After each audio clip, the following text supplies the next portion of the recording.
All right, welcome everybody. This is our board workshop Tuesday, October 15th, 2024 at 5 p.m. a little after. Call to order, declaration of a quorum, 5 members present, 1 on the way, possibly will make it in. Welcome everybody. Thank y'all for being here. Brings item C, hearing of citizens. I don't have any for the workshop. Brings us item D, discuss the attendance incentive program.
And in our district, our current drop right now is 1.5% district-wide, and that's pre-COVID-19 pandemic.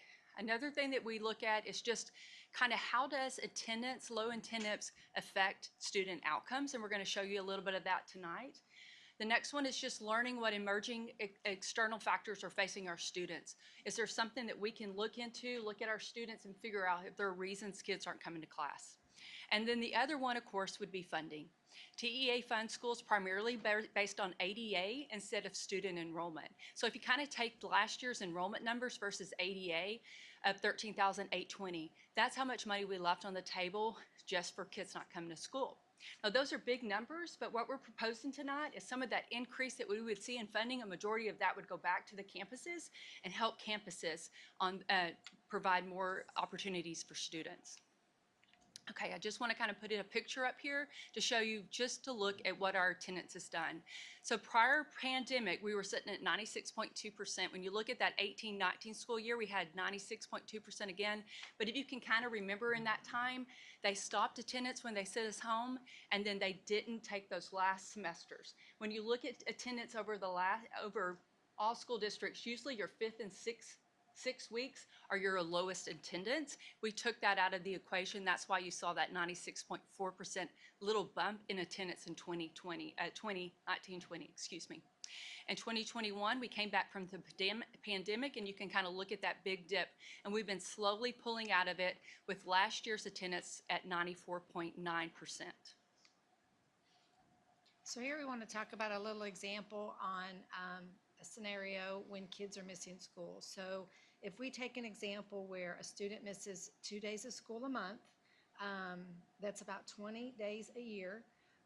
That equates to 12% instructional loss for one school year, which is approximately 17 hours of math over the years that year, and then 34 hours of reading language arts for the year. Now, if you think about a child that goes to school from kindergarten through 12th grade, that's 13 years of school. You take that same 20 days, that gives you 260 days that they've missed over the course of their education of kindergarten through 12th grade. 260 days, one school year is only 177 days. So a child missing 2 days a month, they've approximately missed 1.5 years of their education by missing 2 days a month. So when we talk about chronic absenteeism, you're looking at 10% or more of a school day. So what I've looked at with College Station ISD is we had 10.9% of students chronically absent in the 23-24. This was down from previous years. I saw as high as 18%. We went to 11. Now we're at 10.9%. But pre-pandemic, we were only at 7.1% of chronically absent students. So when you look at the STAR scores, I'm going to turn it over to Panay to kind of go through these numbers. So here's some comparisons of students that were in school did not have attendance issues versus those with attendance issues. And so you can see the charts. The white lines are chronically absent, did not meet.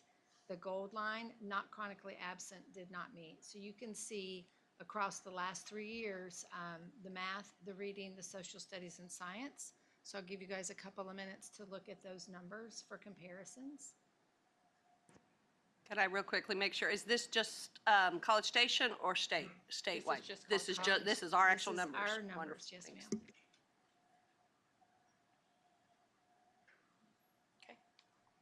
So why the attendance incentive program and how does it work? So it would be based on year-over-year ADA for your campus. And if your campus meets the target, and so to start it off, we looked at a 4-year average of ADA. So we took the 4-year average of the ADA and then set a percentage above that to make them, to make it their goal.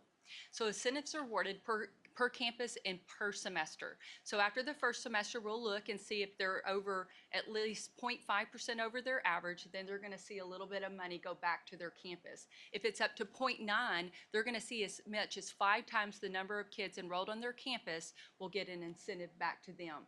Now there is a little bit of catch in there. Overall attendance for the school district will have to increase by 0.5%, but if we do, then we're going to put that money back on the campus.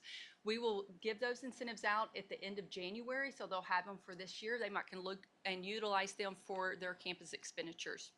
For the second semester, it works a little bit different. So it's basically the same formulas, but we lower the requirement of the district requirement to make the first incentive. For example, if the district increases more than 0.1% and the campuses increase more than 0.5%, they'll see money go back to them. But it's a stair-step issue. It's a stair-step allocation up to 0.9% where they can see as much as $5 per student go back to their campus. Okay, and then if the district hits their mark, like if the district goes over 0.5, you're going to see an additional district allocation per campus. If the district goes over 0.9, that's going to be multiplied by 5. So a campus with as many as 1,000 students could possibly see as much as $25,000 that second semester. If you take it all into consideration, in a campus with 1,000 students, they can see as much as $30,000 more per year go back to their budget. So as you can kind of see through these numbers, we're really taking those increases in ADA and giving them back to the campuses. We really feel like it's more important to get kids in the seats, it's more important for the community, it's more important for education and for learning, and it's more important for those STAR tests to get kids coming back to school. Does anybody have any questions? To clarify some terms for the, since average daily attendance, I assume that's of children that are enrolled, not children that are eligible for living in the tax district. So you take your total membership is what we call, but it's kids enrolled. You take your total membership and then you take a total memberships in school, and then that's the percentage that you're going to figure. So it's not people who enroll their kids in ILT or homeschool. Sir? It's not students or not families who enroll their students in ILT or homeschool. That's correct. Okay. It's only students that are enrolled at College Station ISD. And then do we see a clustering of those absences at either like the primary, intermediate, or high school level? Well, usually your attendance is a little bit lower at your high school levels, but it's kind of mixed on our campuses. Some of our, like our middle school, for example, you look at Welborn and they have attendance as high as 96%, and some of the other ones are a little bit less. It depends on the population of the students. That's why each incentive is based on that campus's 4-year average versus a district's 4-year average. And so they're trying to make their goal based on their attendance kids. So how are y'all proposing to help campuses get attendance up? Well, we have provided one tool for them. It's our analytics. It's a software system that we have with PowerSchool, and you can drill down by campus, and you can get all the way down to where your heat map is and where the kids are absent the most. It gets down to actually what street they live on. So if someone's trying to reach their top 15 students, it gives you exactly who those 15 kids are. So we're providing some tools. We've provided some training with PEEMS. We had a consultant come in and give them some training on that to help them understand how that affects them. So we have done the training. We've given them a tool. Now we have an incentive financially for them. It is really about building relationships with parents and calling those parents over providing them a bicycle for coming to school. As elementary, it is the parents that are going to get them there. So it is about helping them develop relationships with those families. Yeah, because I was thinking the same thing. Obviously, behind this, we're believing that there is something that we as a district or that the schools can do to get, to improve attendance. So, and I think some of the things you mentioned, or I'm glad to hear some of the data's been put in place, but some of them take resources and time Yes. as well, so some of that money is probably going to go back to, to the people who are spending the time to make this happen. I'm not saying that that's not a wonderful thing to do, but reality is it takes work, right? I'm just does making take sure work. we recognize that that is. Right, Yeah. and the work that's happening on campuses, that's incentive, like, they're doing the work, so they're gonna get the money, as opposed to they're doing all the work and then the district kept the money. So it's going back to campuses. They are the people that are doing the legwork to get the kids back on campus. I think that's fantastic. Because, yeah, like you said, I mean, if we were paid on enrollment, it'd be over $3 million more into our budget. So if we can get, a percentage of that or close to a percentage of that, that's significant, very significant funds. Just a few little I was wondering, do you count Head Start? How do they play? Because I know their or their attendance is not as, I don't know if it's. not as good. We are counting Head Start, but those have historically been in those percentages. And it's funny that you said that, because when I visited with principals, that's one of their concerns. So they're kind of taking a look at Head Start and what they could do to get those kids. Yeah. The other thing with building relationships is you're gonna find what the root cause is for attendance. Is it transportation? Is it, they have to take care of siblings, and so they don't come to school because somebody's sick. But finding out what the root cause is on the critical absences is gonna be helpful for us to provide support to that family. Yeah, chronic absenteeism many times starts at a very early age, so getting in that practice from early education through fourth grade is the biggest deterrent, and it usually sometimes will run through families. So if you can fix that cycle early, it doesn't just come out generally as an issue in 7th or 8th grade. It's usually a pattern. So what we're hoping to do is jump on these patterns early or in a child's career, gets them to school, allows them obviously not to miss so many days of instruction, and catches them up academically. No, I think that's great. I think also the data, even from a district-wide, could be helpful. I mean, like you said, is it transportation? I mean, is it something else that maybe from a district-wide we could address?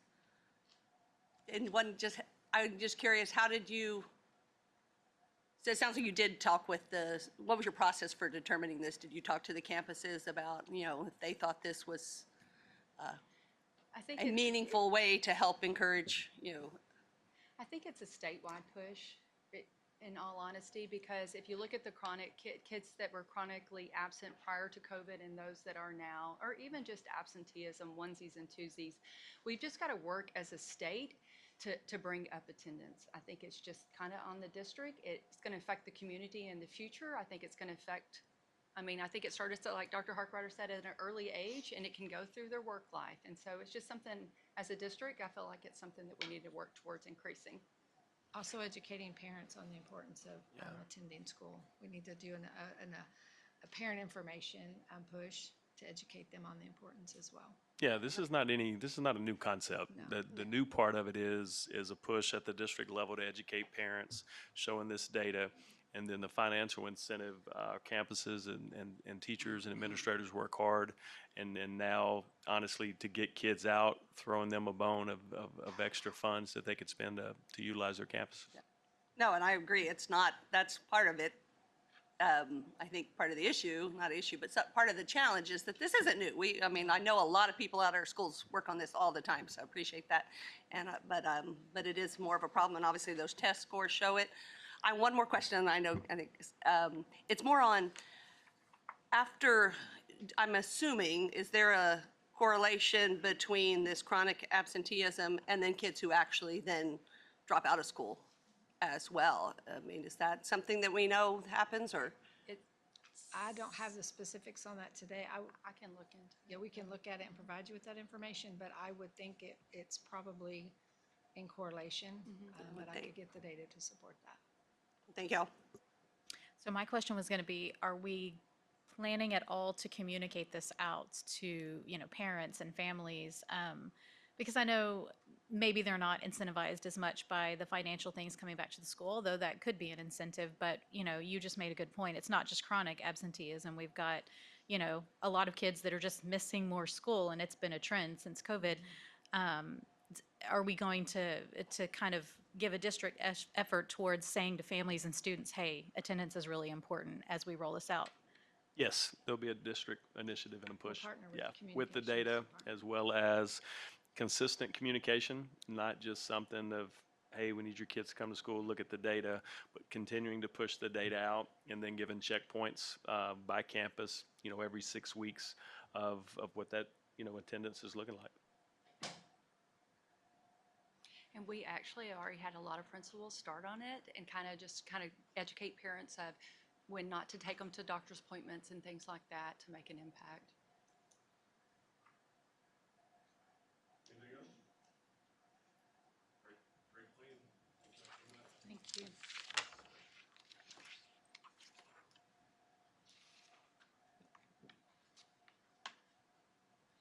That'll bring us to item D, debrief of the TASB 24 convention in San Antonio.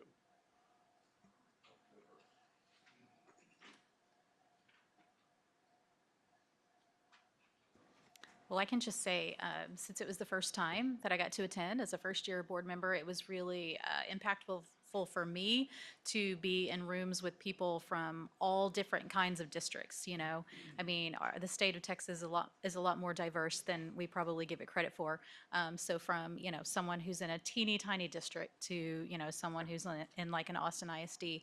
So that was impactful for me.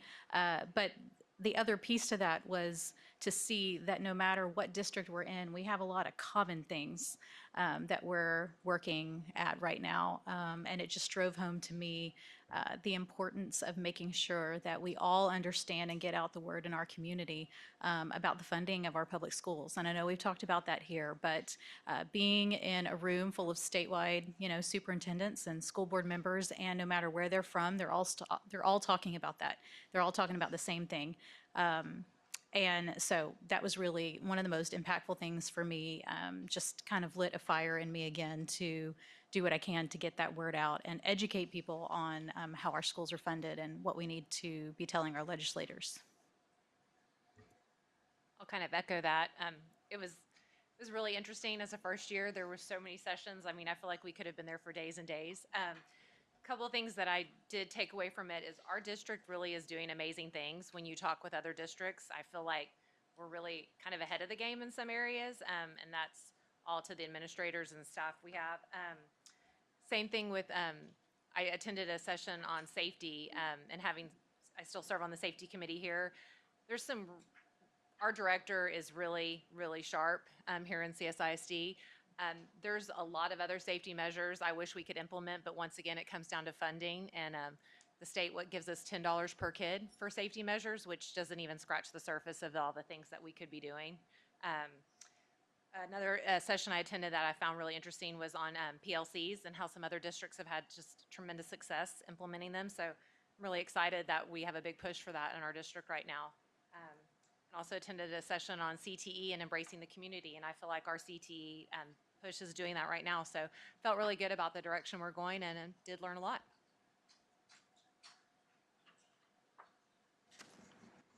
I always love going, and it also is motivating. I feel the same, though. There's so much to see, and sometimes it's a little hit or miss whether you pick a great session or not. Ms. Wilson and I attended a session that was held by our neighbors from Bryan, because we kind of were doing a little benchmarking, because it was entitled Multi-Pronged Approach to Innovative Staffing and Retention of Teachers. So we want to make sure, again, we were benchmarking. And I think, as we would expect, there were not any real enlightening things, because it's just multi-pronged ideas to try to incentivize and teachers, but they did have some fun small things, like they give apparently a rocking chair on your retirement if you've been there for so many years. They also work hard to recognize teachers out in the community and at football games. Anyway, it was just, wanted to make sure we were trying to do some of those, and I know Ms. Wilson wrote some ideas down. I also I mean, I think there were a lot of sessions about special education, and because that's a statewide, concern in many ways, because it has been such a growth area for the state, but with the lack of teachers to keep up and the lack of funding to keep up. And so I learned a little bit there. I mean, I know one of the things when we talk about it in the legislative advocacy is that's a particular area as well where there are, things that we would consider unfunded mandates, right? Extra things that we are required to do or taking a lot of teachers' time right now that are not, we're not getting any extra funds to do that. So I think that's, that's an important piece of it. And then one other one I went to, which is called the governance core. And it's actually linked to some of what we talked about at our last team of 8 about, what is the good governance for a board, and a lot of the things that we are doing, but also even a little bit more in depth and something that maybe, they suggest we do a book study as a board at some point. So just an idea. I think that's probably it for now. We'll talk other things were more on the advocacy side, and we could talk about that in the next. It's always exciting to go. What was interesting for me was I think each year I come back and I like what you said, Heather, where we're doing a whole lot of things that maybe some other districts aren't doing. We're maybe ahead of the game. But when it came to student outcomes, PLCs, things like that, I realized there's a whole lot of districts in Texas already doing that and have been for years. So that opportunity to kind of change the landscape of how to help our kids was exciting to hear a little bit about. Probably my most exciting one was charting a course, special education discipline for school leaders. So Ms. Grande, if you need any help, pretty versed these days on that. That was 45 minutes. Very good. Anyway, but like you said, Ms. McAdams, that is a big piece because as everybody talks about vouchers and this and that, public education helps everybody. And our special education kids is growing. It continues to grow, and that's a big piece of it that we need to make sure we're headed down the right way and taking care of that demographic of kids. So that was very interesting. Some other sessions that I went to was pretty much just kind of in my role right now, just running meetings and just understanding how to make sure we're focused on how we're presenting our meetings, that there are goal-oriented agenda items and things like that as it pertains to our students and their outcomes and successes and any concerns. So those were 2 of the sessions I went to. Did go to another session that met 2 guys from a district who have 300 kids in their entire district. And I said, well, we don't have a lot to talk about. And he agreed. And so, but I mean, just the dynamic of thinking about that and these 2 school board members and 300 kids. And I'm like, where do your kids come from? And he goes, well, 99 of them come from the city next door because we have an open school district. And I was like, holy cow. So, I mean, just learning bits and pieces of how different districts function. So great to meet a lot of folks, see a bunch of folks that I've seen over the years, some friends with board members and things like that I've known. So but yeah, overall great conference. Always good to go to San Antonio and see everybody. So that'll be interesting for next year. That'll bring us to item 3, discussion on the 89th legislative session agenda for CSISD. Yeah, I've sent you guys an email, and you've got a hard copy at your table, the 2025 TASB legislative positions and priorities. I'm going to kind of go through. I asked cabinet members to give me feedback of their top 3 items, and so I've got 6 here that are kind of the ones that stood out. Number 1 is funding, And for funding, it's truly new funding, meaning an increase to our basic allotment that is in law. Not a certain percentage or X amount of money, but actually targeting the basic allotment. And the other piece of funding is funding us on enrollment versus attendance. I think that's probably the number one item that's missing right now. I think Heather put up a slide on our attendance versus enrollment. Cost us roughly about $3.3 million a year. Vouchers, most of my cabinet members were adamantly opposed to any sort of voucher. I think that's a discussion point based on the last legislative session. That's going to be a sticking point for this entire session. We received no new money based on that stance 2 years ago, and I think we're all in a position right now where that can't happen. I think the concern on a wheel or a deal for vouchers is historically across the state, there is not a model where it has worked. And so the concern is if you give in to that and vouchers do pass and you have track record that they're not successful and states are billions and billions of dollars in debt, what does that do to the state of education in Texas in the next 5 to 10 years? It's kind of a scary proposition. Assessment and accountability, the current A through F model is way too basic for the percentages and the metrics that TEA uses to gauge our school districts. I think the number one thing in my 11 years as superintendent that I've seen completely deteriorate is a lack of local control. We have pretty much no local control over our school district. Everything is mandated through TEA or through the legislature. At this point in time, one of the board's biggest priorities was setting our tax rate. The way it's set up right now, we don't set up our tax rate. The state tells us what our tax rate's going to be. The only portion of our tax rate that we set is our interest in sinking tax rate. Other than that, everything is set for us. So every community is different. TEA's approach is a cookie cutter approach. All rules apply to everybody, and its model doesn't work.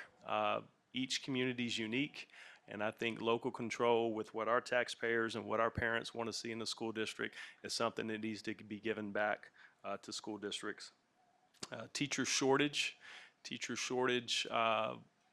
we could argue all day of why.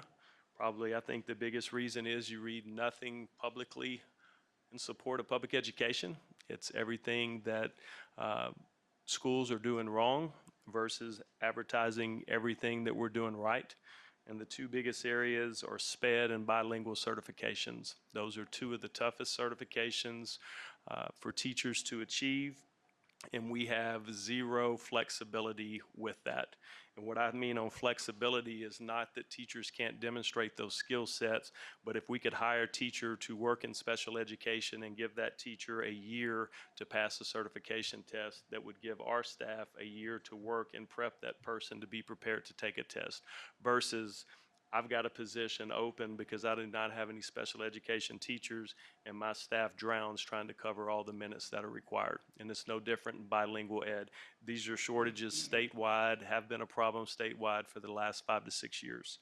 Last one is school safety. Heather mentioned it, $10 a student and $15,000 per campus to keep our kids safe is laughable. And our district, Tracy's done a wonderful job of applying for safety grants. That's given us $600,000, $700,000, $800,000.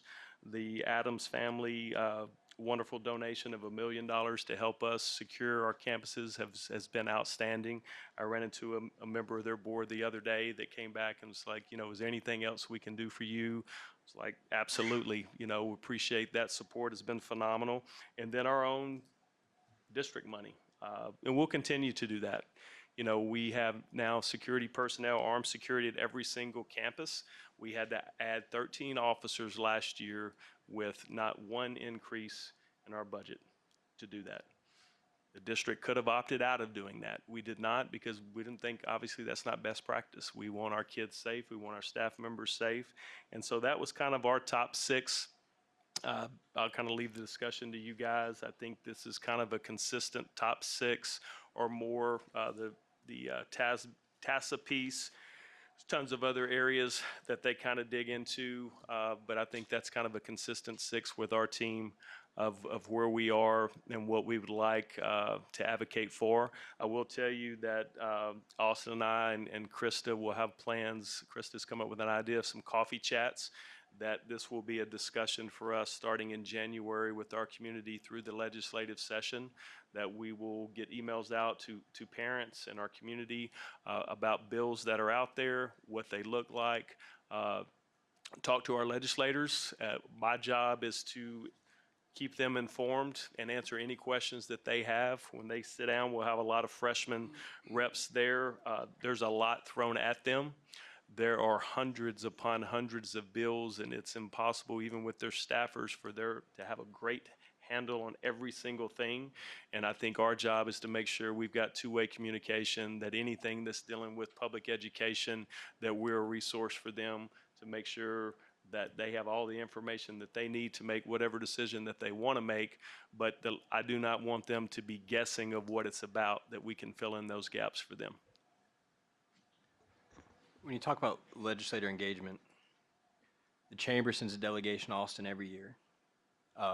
A&M has, I think, $4 to $6 million budget, and they tend to get good return on that. What are our constraints as far as engaging with the legislature as a public school system? I don't know if there's really any constraints. They'll ask for testimony, and TASA reaches out for testimony on different bills for superintendents or even central office personnel to go down and talk in front of a committee, that the committee members will ask questions and you kind of give your expertise on the matter. And they see both sides. I mean, there could be a bill and there'll be testimony for it, there'll be testimony against it. And I think really that's it, is just trying to have a voice.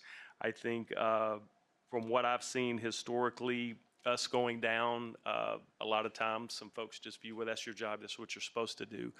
When my legislators in the past have heard from my parents and our community members, it's really carried a little extra weight, that this is someone who's not employed by a public school district, but they have an opinion on it.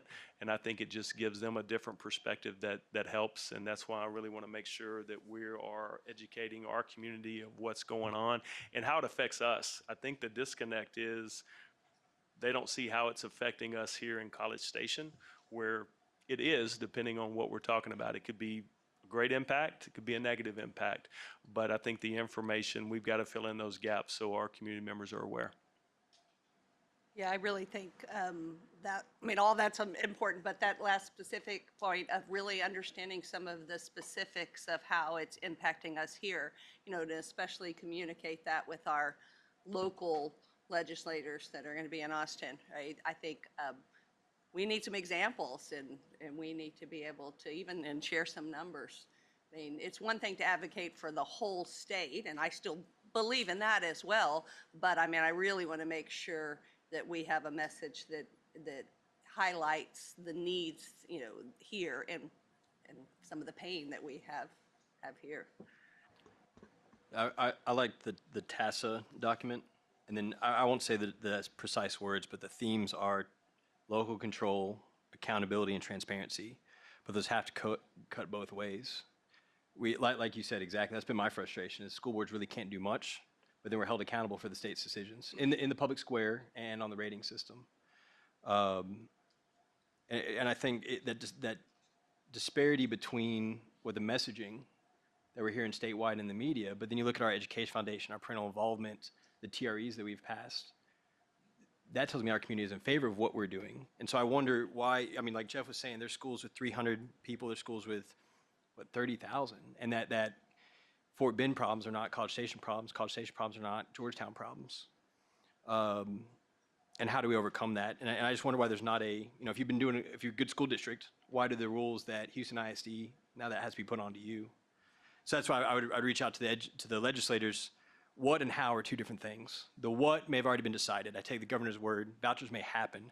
How they happen, to your point, that implementation, that can still be influenced. And I think back to the accountability, I do feel that there's a disparity. I don't know what the rules are, but the money that is put in favor of charter schools and private schools versus the public schools.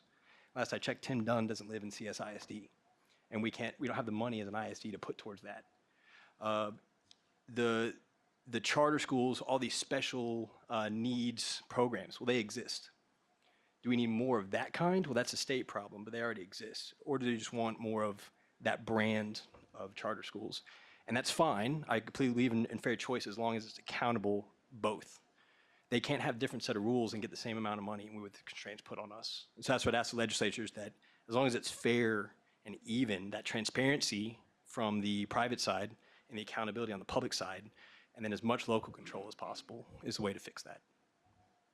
And that was the same message that TASB discussed when we did delegate assembly, was exactly that. I mean, we're actually changed the language away from, you know, no vouchers, like that was the previous language. It's more of that funding for education in our state,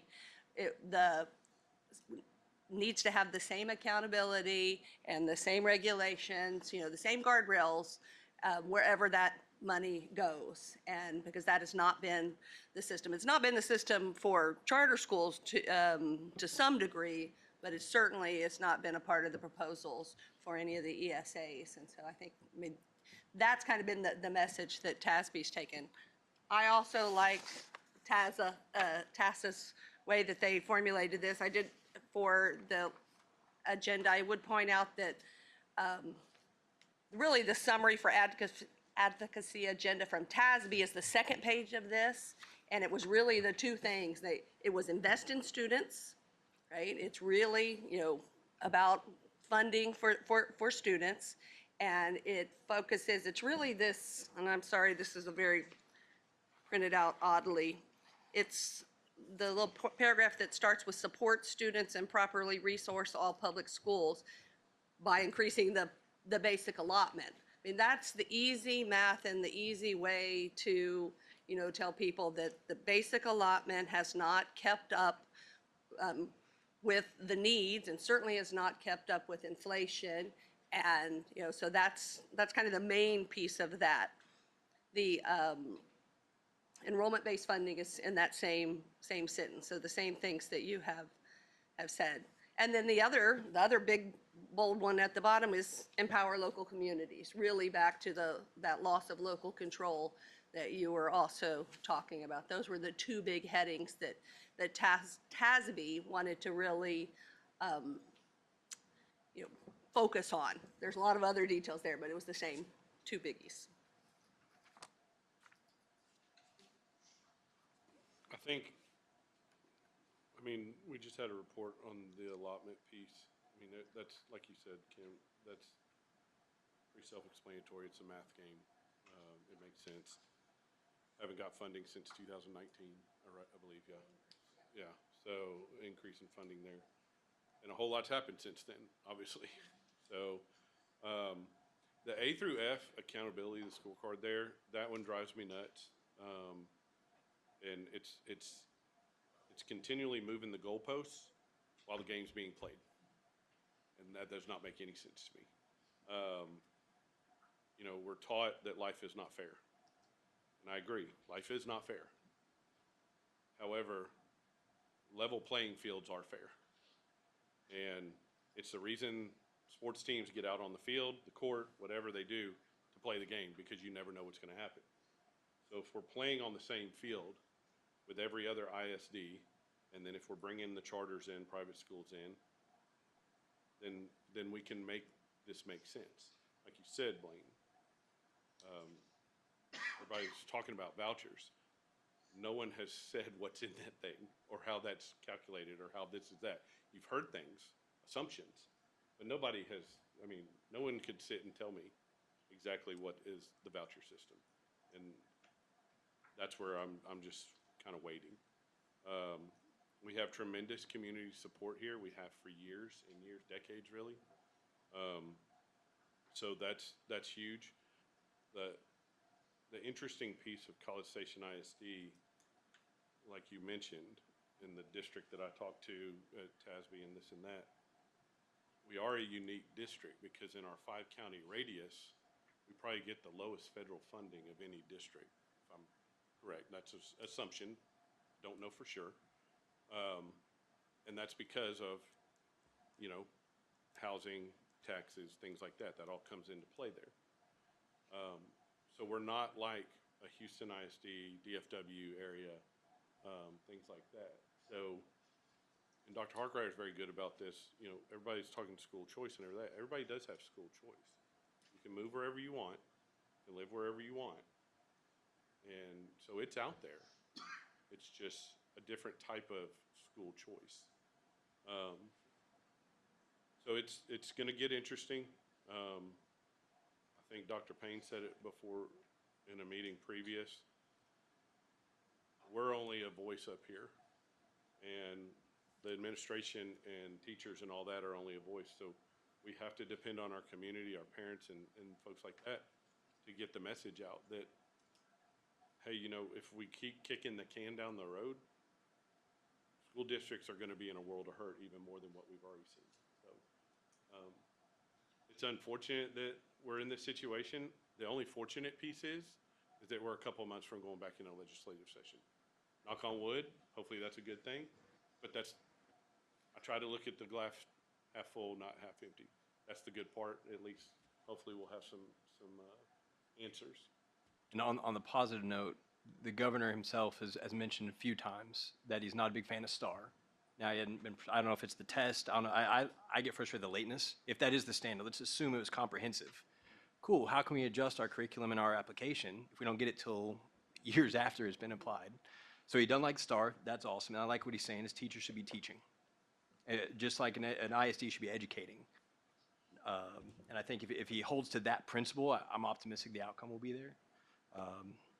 And there's one more, the administrative burden, but I think, yeah, how it gets, I can't see the costs don't go up when you have to tackle The other part on STAR, every state, if you receive federal funding, has to have a state accountability system. You send that in to the Department of Education and they check yes or no. So there's only certain criteria that the federal government has on that state accountability system. Our accountability system is that times about 5 more. So we go above and beyond what the federal government asks us to do. I believe, if I'm not mistaken, the federal government side is math and reading. There's certain grade levels. So it would highly reduce what we have to do as far as testing if we just followed the basic requirements of the federal government and didn't try to go above and beyond that. It doesn't deteriorate what's important that we're doing, and I think there's a piece of that, and I think it's really a lack of trust with TEA on us as educators, where if we don't check all of these things, they're not going to do it. Like the argument I've heard before from TEA that if we fund you on enrollment, you're going to not make kids go to school. You know, that's kind of like where everybody got into education to make a lot of money. No, they didn't, because they care about kids. That being punitive to us and grading every single thing our staff does doesn't make our teachers work any harder. It stresses them out. It creates issues that don't have to be created. So it's at some point in time, and that's where I go back to local control. TEA can put whatever they want in and not in. No one in our community worries about what TEA is asking us to do. They're going to grade us on what they see and what they want from our school district. If they don't like what we're doing, they're going to take their kids and go somewhere else. So the fact of having more local control, that we can streamline our school district around the values of our community and what our community wants to see, is a huge plus, and no different than Dallas, San Antonio. What those communities want, it's their school district, it's the taxpayers funding us. And I think that, in my mind, is one of the biggest things to get away from all the requirements. Probably about, of our staff development at the beginning of the year that our teachers do, 80+% of that is required from TEA. None of that's required from us. None of it. It's all the things that literally take 3.5+ days of our staff development, is giving our staff time and us time to provide training that's required from TEA. Now, some of that stuff's needed, and I can tell you, our teachers could probably tell you better, half of it's not needed. But it also doesn't all have to be done in August. we could take the entire first semester and work in some of these things so we could give teachers more time to get prepared to get ready to start school year for our kids. So the local control is something that we've lost and has hurt public ed. And I think your comments on particularly us setting a tax rate is huge. We really don't set that anymore. And there's other things related to our funding through taxes and our bonds that probably should be better. One is, the requirements and the language that we must put on a bond that is not really reflecting always reality, right? That it always must say that this is a tax rate increase, even though we have worked hard to get our tax rate down in many cases, but that's something that has to be on there. And then the other thing that specifically affected us the last couple of years, right, is the push from the state to actually come back and say that our district's valuations were not high enough. Yeah. That thing, I mean, that just doesn't make really any sense for us locally, but it really was a way for our taxpayers locally to have to pay a bigger piece of, the Texas education funding. Right? So, I mean, and then you get into the question of recapture, and we've been on that borderline, but although some years we've had recapture and we might again, but the fact that some school districts are paying billions, are literally over the years lots of money to recapture, and it's not the concept of making sure that everybody across the state gets a good public education. It's the fact that now so much of that money is not even going to public education. It's going into other funding, other streams, and it's not, that was our local tax money that was dedicated for, that I feel like, was dedicated for public education. So those are some of the things around the taxes and our local tax dollars that I think are important for our local folks to be aware of. Yeah. I do think we should try to work on, like I said before, what are some of the very specifics here that, and I would love the districts or Ms. Wilson's help on, what are some of the biggies that hurt us funding wise, or even they don't even have to be huge because they all add up, right? When you look at the weighted daily attendance, right? I just found out recently, for instance, that the funding for GT from the state, the extra weight for GT, and correct me if I'm wrong, it's capped at only 5% of our student in our population. What's our GT percentage of students?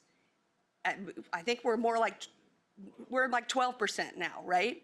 But because the state, and Morath has said it's because this is some historical number they just pegged, that only funding comes from 5%. That specifically, to me, impacts us, right? We legitimately have a higher percentage of GT students, and we're not getting, the extra money that it's costing our district to meet those needs. I already mentioned some of the requirements with SPED that are not specifically funded. Another one that was recently mentioned is that even just to do evaluations, and in the increased number of evaluations that the teams are doing, those can cost a district, depending on how detailed they are, from $1,000 to $5,000 per evaluation. And even if that kid then is determined that they don't need the services, but then we don't get any money for it, right? And we don't necessarily get money specifically for the evaluations. There's just lots of little things out there that we're being asked to do that add up. Okay, one more. The transportation. The fact that we do not, get sufficient funding to support the number of miles and to even pay for the gas that we use for our student transportation, again, it's just flabbergasting to me. Our district is pretty spread out, right? And so, we have a lot of students who are outside that 2 miles from campus. And, so. Heather, what year is that reimbursement based on? In the 1970 something? Yeah. I would love Seriously. to, yeah. Shannon, do you remember? I don't know, but it's not right. I want to say it is it's I swear it's in the 1970s is when that metric began. And that's the mileage reimbursement per miles outside of that 2 mile radius that we get reimbursed. That's where the number is. It may be in the 80s, but I really think it's in the 1970s. And we should be actually, I feel like we should be incentivized to have more kids ride the bus. It's one of the safer ways to get to school. It, keeps helps with attendance for sure. Helps with our local traffic, and instead, we're punished if we get more kids, punished financially with more kids. So I appreciate the discussion, but I also appreciate that we're going to do the coffees about this to help communicate some of this to our voters and our local constituents. It really sounds like we just need to educate people. We just need to get the word out. I know we're going to have 2 new representatives. So Dr. Harkrider, how receptive have the potential new representatives been to listening to you for say, or Dr. Caravine and Brian? Have y'all had conversations with them? Yeah, we've had a few. I've reached out. Mr. Dyson's here in the back. Paul has met with Ginger and I a couple different times and definitely appreciated the dialogue. I've had over the years some relationships where members would text me literally on the floor before a vote asking for some different information. And I've had legislators that wouldn't pick up the phone if I called them for a straight hour. I've enjoyed the conversation with Paul and some other folks that we've had that they understand it's a give and take. At the end of this session, we're not going to get everything we want, but that's okay. I think it's part of that give and take. And I think just being able to have a seat at the table and have a conversation and understand the big picture is that's why they get elected, but that we make sure we're filling in those gaps and that we're diligent through this session and that we're flooding their staffers with information and our opinions on different bills. It's important, even if they get busy, they may forget to ask, but if that we're constantly having that communication, every month about what we're hearing. Hey, have you heard something about this bill? I'm hearing this one's coming, this one's bad for us based on X. I think it's important that we continue and build those relationships. Yeah, and I think it's important as just everything that we've talked about to say it's not that we're against accountability completely. That's not the message we're trying to send. Accountability is important. It's important for us as a district and as trustees to be accountable to our students and our families and our community. But we want fair accountability, an accountability system that's not broken like it is right now, that doesn't put undue burden on the districts and the teachers and the students, and that's going to be a universal accountability system for any school that we're going to give public funding to. So if we're talking about vouchers and we're talking about all this other stuff, we need to be talking about accountability across the board for everybody who's receiving tax dollars. So, I just think it's important to throw in there. It's not accountability in and of itself that we find to be bad. It's just the system that we're in right now that needs to be looked at. Anything else? Great discussion, y'all. Can I just say, sorry, what is the next step on this from you? I would like each of you, if you'll just send me your top 3 to 5, same way we did with the cabinet, and I probably can guess what those are going to be, but I'll put those together and then send you guys out an email of what those 5 things will be, and then we'll put something on our website and make sure we've got a luncheon coming up with community leaders, and we'll make sure that's a presence there, but start putting that out and just kind of publicizing what we're looking for and why. Perfect, thank you. All right, that'll bring us to item E, adjournment.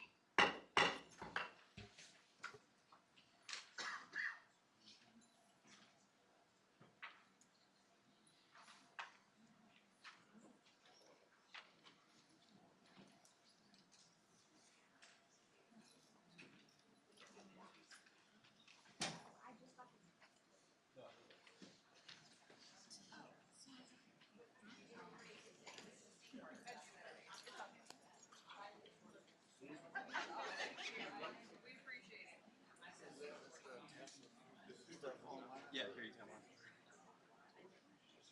Can I get a copy of that online? Yeah.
fine, it's fine.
kids like I know that are getting honored. I know, it's kind of knowing less and less is the Yeah. right. And, oh well, that happens. Still not you. Who is PTO Arkansas that does the parking? We handed it off to Johnson. Do you know her? And and Sarah Riggs. Those are the two people. So it was me, right? And took me right until. So I know all about it. But yeah.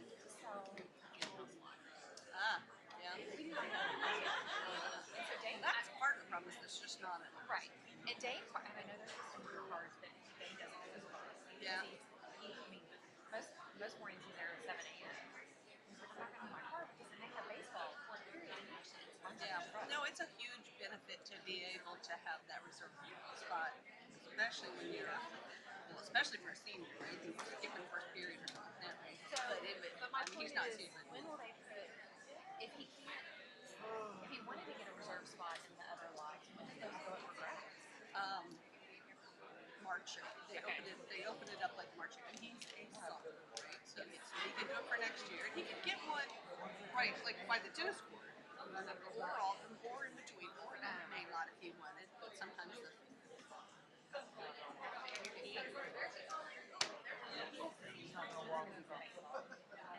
they're not, but yeah, not like in the middle of the day. Right. Yeah, if they did, I'd look at them too.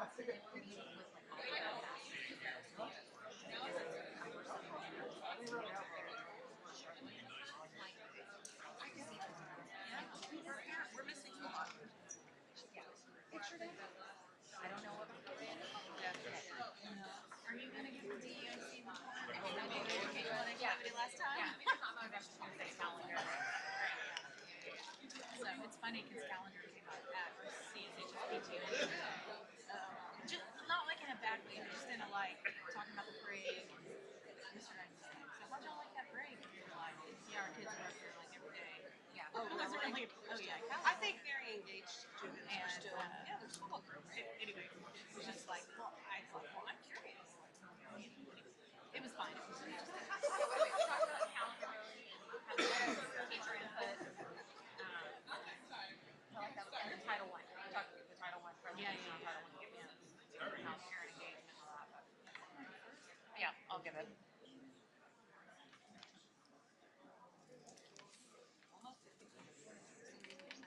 I know, right? When he had to get here on this, and my daughter's got a choir concert, so that's what it is. Did you want to make it? She's here.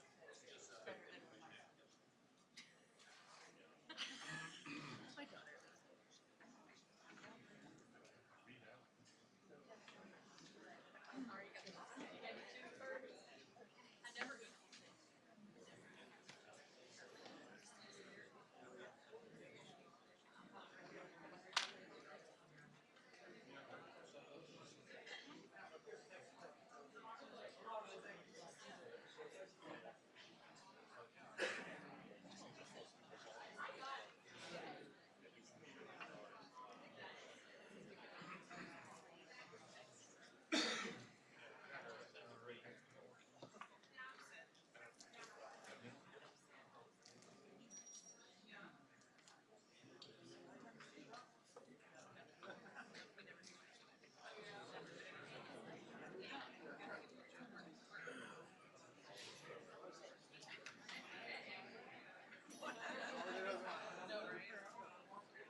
Asked my son. I mean, he did the practice one, and I was like, "What are you doing right now?" He's like, "Reviewing PSAT," and I'm like, "Are you just telling me that? You want me to hear that?" Hi. Hi. How are you?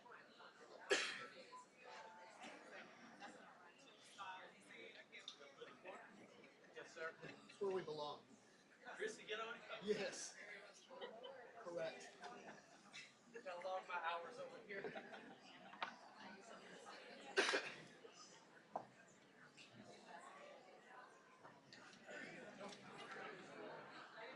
As of 6:59, I'm amazing.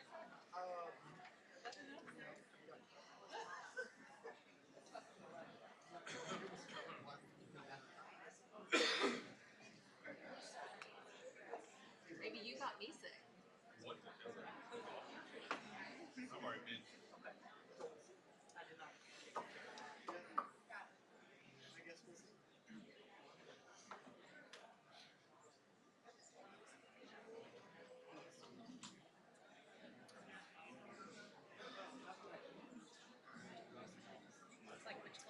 I know. Well, we removed this one. He took this one out. These two are, that one may be a little bit minute. Yeah, that one's fine. Well, Depending on, we're 7 o'clock on the dot.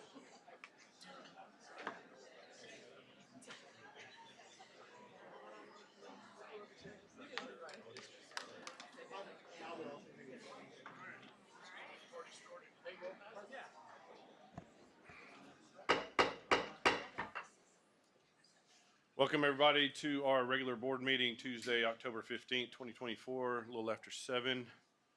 Call to order. We have a declaration of a quorum, 6 members present. Welcome, everybody. Thanks for being here. I'll bring us to welcome to this meeting of the College Station Independent School District Board of Trustees. We are elected at large to represent the interests of our community and our state in educating our students. Our mission for our students in this district is success each life, each day, each hour. We adhere to all pertinent laws, policies, and procedures in posting agendas and conducting our meetings. The detailed agenda information was made available to us at least 72 hours in advance. We have all come to this meeting informed and prepared. We've just completed a workshop meeting where we heard reports and discussed much of the information needed to make discussions in either this meeting or in upcoming meetings. It's a meeting of the 7 trustees in a public setting rather than a public meeting. As such, public comment is included on the agenda at a specific time, requires us to listen rather than take action so as to abide by the Open Meetings Act. We're pleased that you have taken the time this evening to join us. We're very proud of this school district and we thank you for your interest in and support of our students. That'll bring us to recognitions, and I think we have all of our high schools here tonight.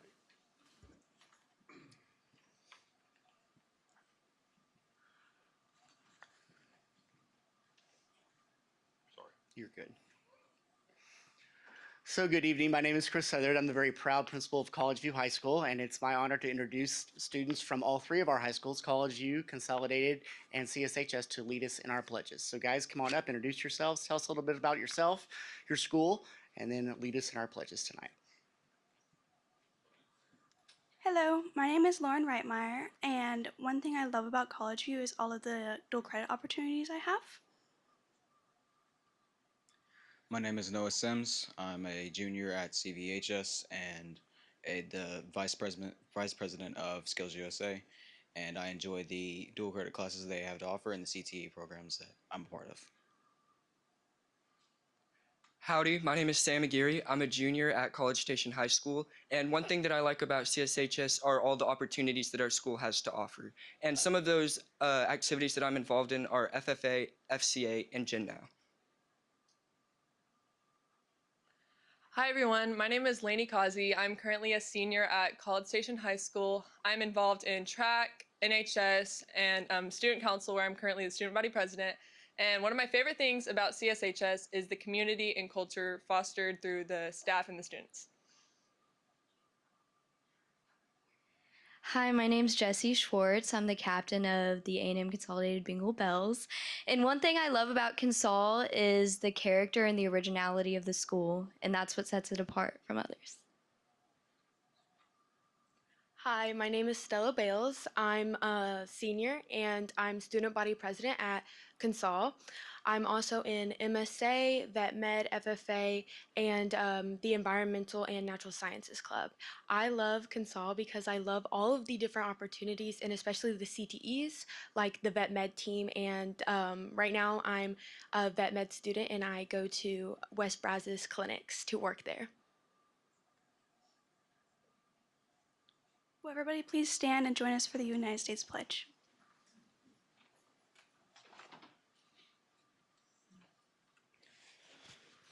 I pledge allegiance to the flag of the United States of America and to the republic for which it stands, one nation, under God, indivisible, with liberty and justice for all.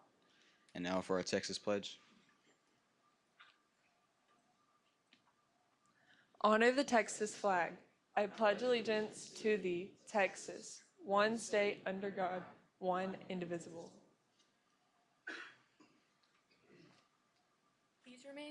Please remain standing for a moment of silence.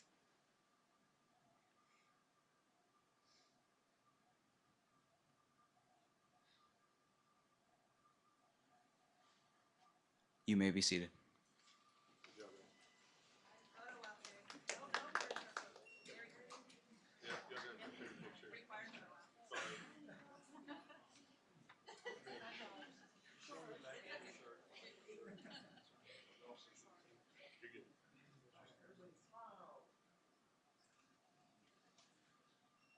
Good job, y'all. Thank y'all.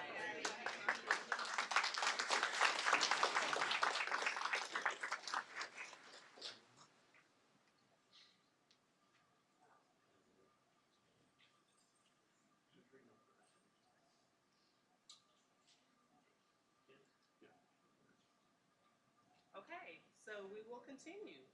So Mr. Horak, members of the board, and distinguished guests, it is Mr. Grimes and I honor to recognize the 14 CSISD seniors who have shown outstanding academic abilities by being confirmed as semifinalists in the 2025 National Merit Scholarship Program. The recognition allows these academically My bad. The recognition allows these academically talented students to continue in the competition for approximately 6,870 national merit scholarships worth $26 million.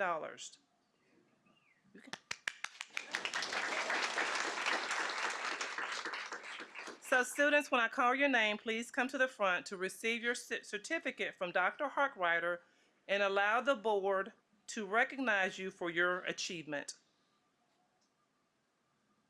So the first one is Dev Kumar Banerjee. He scored a perfect score on the PSAT.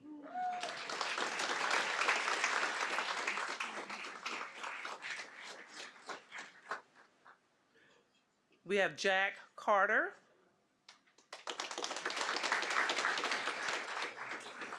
Jack also scored a perfect score on the PSAT. We have Luke Moore.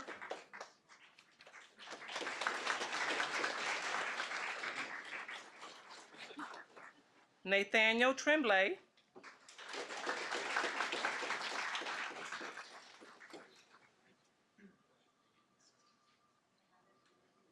Ashkosh Argawal.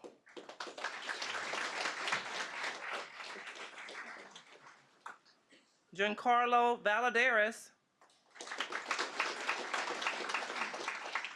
And Christina Yum.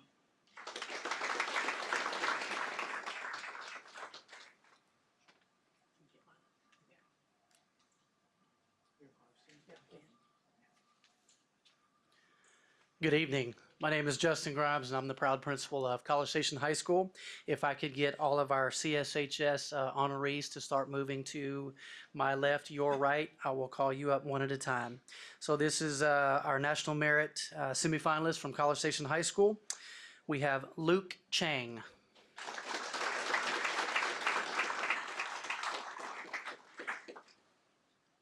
Next, we have Miriam Dimlow.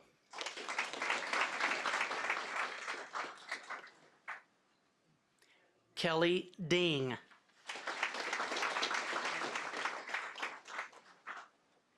Caleb Egie.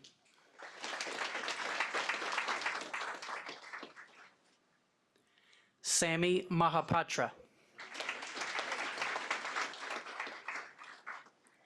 Edward Zhao.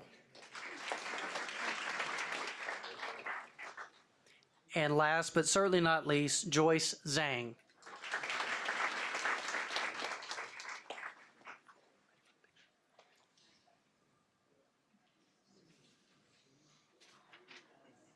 At this time, guys, if you will line up so they can take a picture.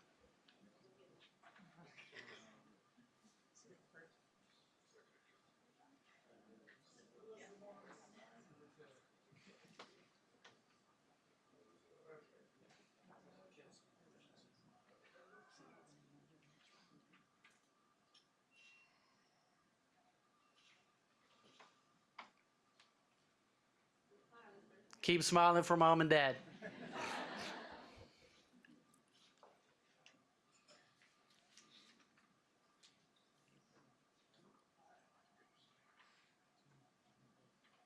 All right, one more round of applause. Thank you.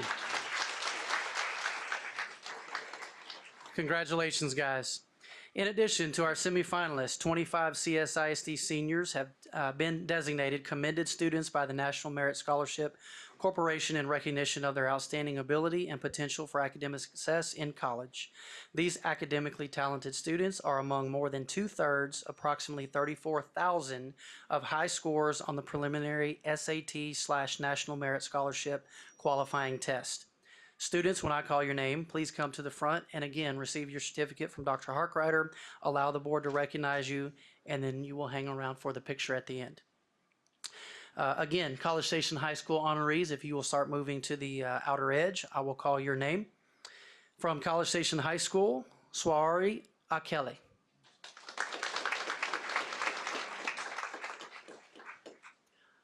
Haru Choi.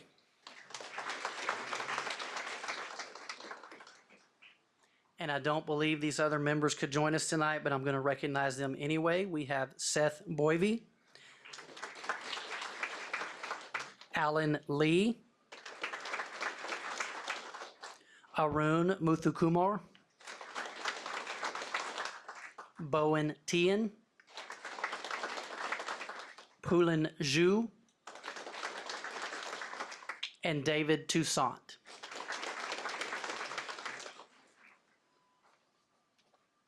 Okay, now for Consol. So we have Lucas Perkins, Raymond Zhu,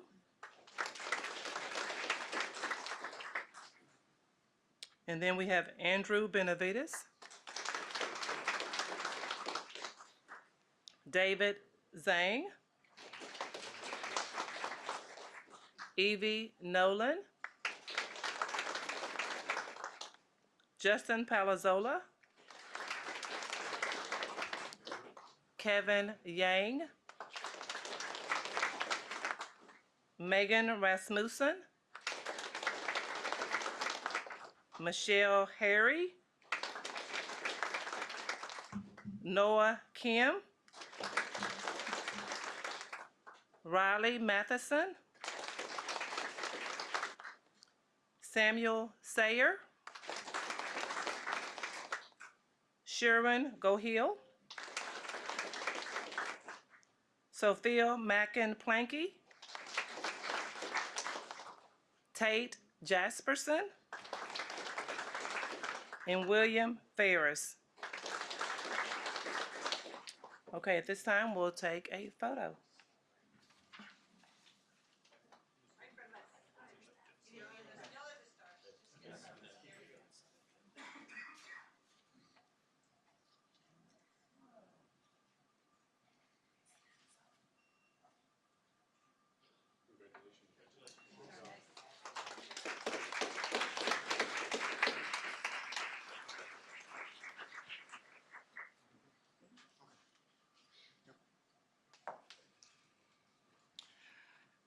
All right, so it's now my honor to recognize some of our staff members. So can I have my Wolfpack members come on up, please?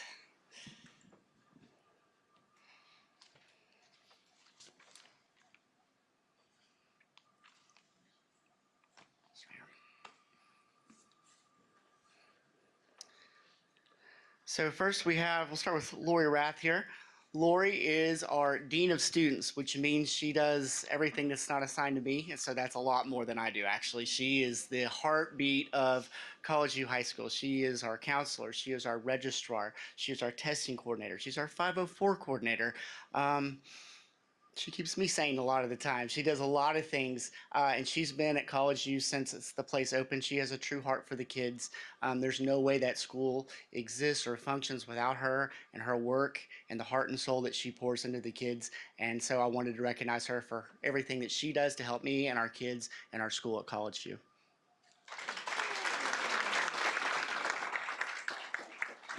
And then we have Miss Chrissy Wallace. Miss Wallace, also kind of a jack of all trades. She's our PE coach, teaches Foods 101, teaches an economics class on money use. But she also, one of the things I think that's most important is she helps coordinate our Accelerated Academy. And that's a place where kiddos that have, for whatever reason, have fallen behind and need a chance to catch up, go and get a chance to graduate high school. And she works with them and makes sure that they stay on pace.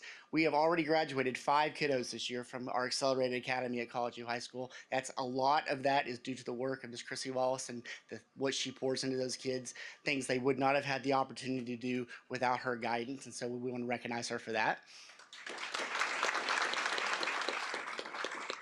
And then finally, we have Miss Sarah Prince. So I don't know if you guys know this or not, but sometimes when working with kids, they make mistakes. I don't know if you guys knew that or not. And so Sarah is one of our DAP teachers, and she is phenomenal. All of our DAP staff is great. We're working with kids that have sometimes made mistakes, and so they come to us. And one thing I love about Sarah is it doesn't matter what that kiddo's done or what their past is. She loves them and is dedicated to get them back on track.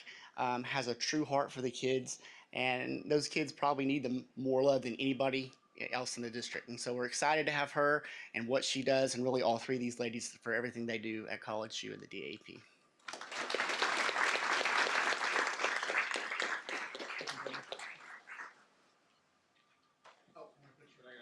Sorry, I'm sorry.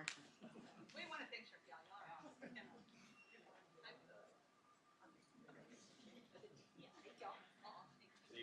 No, just stand in front of us. Good. Y'all good. We need to get more You're so prepared for this.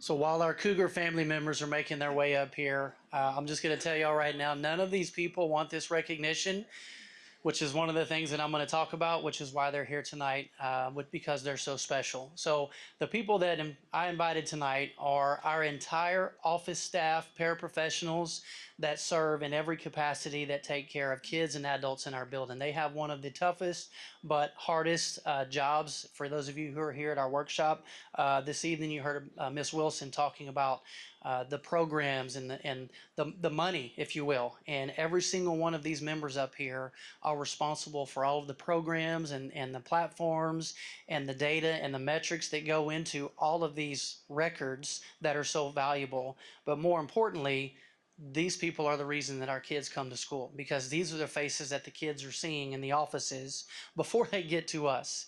And so I want to make sure I recognize each one of them individually. And yes, I told you I wasn't going to make you talk, but I am. But don't worry. Don't worry. I'm just going to ask you one word that makes CSHS special. So I'm going to start with our lead nurse, Miss Dugan, and there are times that she has served our campus, over 2,000 students, by herself, and she's got it all, and she's incredible, and I want to make sure that she was recognized tonight. One word, CSHS to you. Family. Then we have in our attendance office, we have our 2 ladies who are responsible for 2,000 kids and all their notes and making sure they're accounted for when they're sick, all the things, right? And our 2 attendance ladies, we have Jamie Lindsley and we have Lisa Burleson. One word. Family. Unique. Outstanding. Used to be in the attendance office, has transitioned into our counseling office, and she now serves as our 504 coordinator, also a CSHS mom. Actually, several of these, I should have mentioned that, I apologize. Missy Sanders. Courage. Courage. All right, very good. I'm going to stay in our counseling office and we're going to go to our, she does everything, so ensures that our kids get information about scholarships. And she takes care of our counseling team, and that is Miss Gina Knott. I would say teamwork. Teamwork. Then we're going to go to the AP office, which can seem like organized chaos, and most days it is. But the reason it's organized is because of this team right here. And I'm going to start with one of our new additions. She is a CSHS graduate and has come back to serve our family. She is our textbook coordinator, and that is Elise Loopstra. Family. I'm going to skip you for now. Staying in the counseling office, we're going to go to our counselor secretary, and that is Miss Laura Litticoat. Community. Our registrar, I'll keep saying the hardest job in the building. I don't know which one it is, but our registrar who meets with every single of our 2,000 families and gets them registered, make sure that they have a warm welcome, and that is Miss Dee Dee Sterrett. Caring. Continuing in our AP office, our AP office secretaries, substitute coordinators, / all the things. We have Miss Jamie Wiesapapi and Stephanie Bell. Supported. Unity. And last but certainly not least, the person that has to put up with me every single day, and that is my administrative assistant. Careful with your one word, Shay. That is Miss Shay DeBerry. Resilient. All right. This team is incredible. I wanted to make sure they got the honor and recognition they deserve. Thank y'all for being here. Thank y'all for how you serve our Cougar family, and I love you guys. Oh, you almost let me forget, didn't I? We have our bookkeeper. Our bookkeeper is new with us this year. She has all of the money from everybody in the whole building. She's responsible, and her and our team on that, and that is Miss Heather Barger. Purple. Purple, there you go. I apologize. So this is our team, our Cougar family. Thank you, ladies. Love y'all very much. Thank y'all for being here tonight. Yeah. Oh, take a picture. Would you like me in it?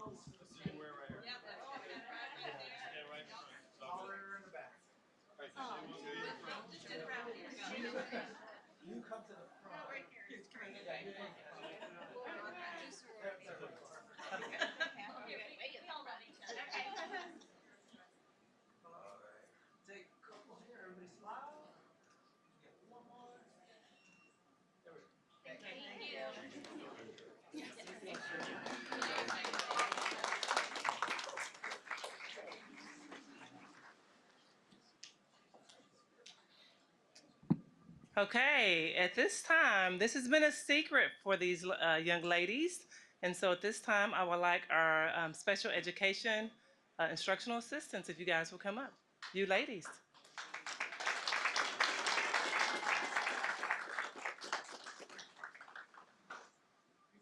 So we have Jennifer Rogers, who is our in-class support. We have Patricia Briscoe, who is also in-class support. We have Doris Roberson, who is in Strive. We have Rita Harrison, who also works in Strive. And then we have Tay Gooden, who also works in Strive. And we have Denise and Kathy Coleman, who they were unable to be with us tonight. And so I struggle with this, and those of you who know me, I love to write. And so I wrote something special for them, and it's going to be it's framed that you'll get afterwards. Okay. So CONSOL Special Education IAs are one of a kind. No matter what challenges they face, they always find ways to help our students shine. I notice how they can change the mindset of students who lack confidence to help them believe. They consistently go the extra mile to help our students achieve.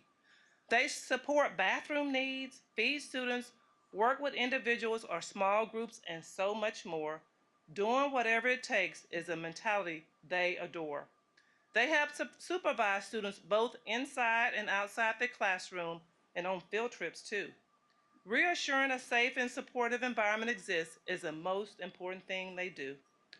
CONSOL's SPED IAs have a remarkable willingness to learn and improve their job performance each and every day. Their commitment, flexibility, and passion for serving CONSOL are truly amazing, if I must say. I applaud their interactions with students, teachers, and others in the learning community. They are driven to enrich our students' learning experiences and capitalize on every opportunity. Continue to keep the students at the forefront of everything you do. Consol is so blessed to have each and every one of you. And so, you know I love y'all.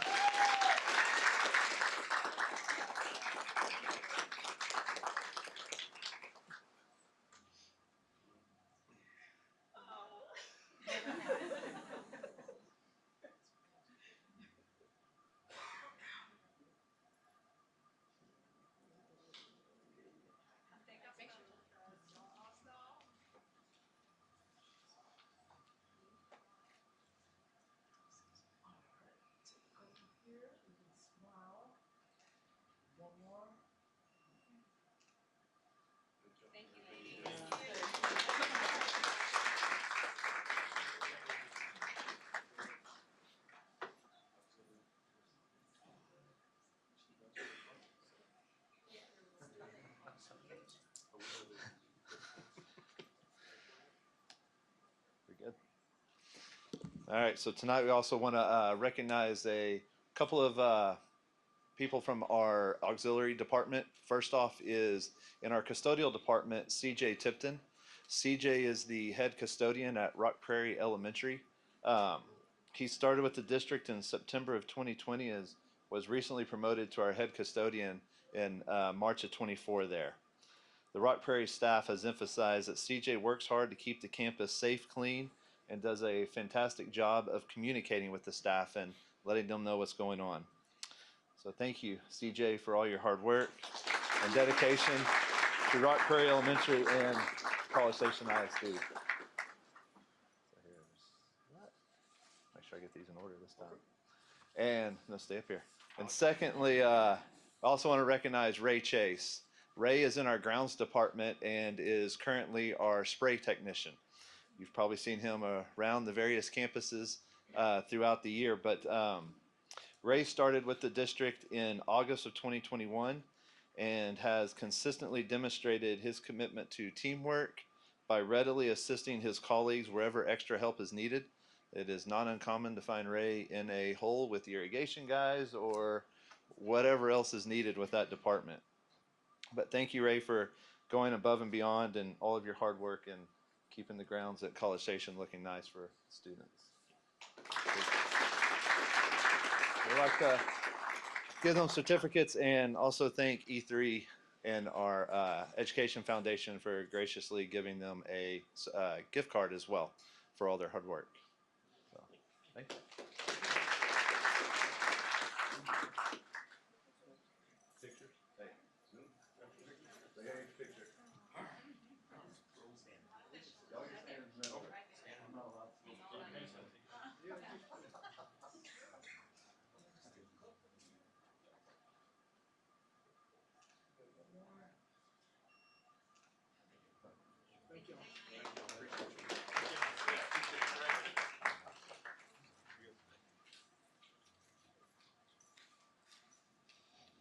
Good evening, everybody. My name is Chuck Longwell. I'm the driver's supervisor with transportation.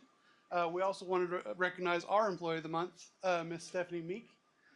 Stephanie came to us about a year and a half ago, but we knew her long before that, driving her students or her children on the buses.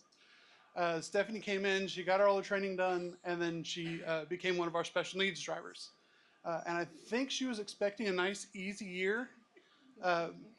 But the programs had moved over the summer, and she didn't know that. She started out with a handful of kids, and then she came to see me about every other day for 2 or 3 weeks, getting a new kid every time. And her route just kept growing and growing and growing, to the point where we nearly had to split it. And when we did, we said, okay, well, we're going to split here, and then these kids are going to go to this other bus. Well, I don't want to lose those kids. Okay, then we'll go the other way, and the other bus will get these other kids. Well, I don't want to lose them either. So we ended up not splitting the route last year.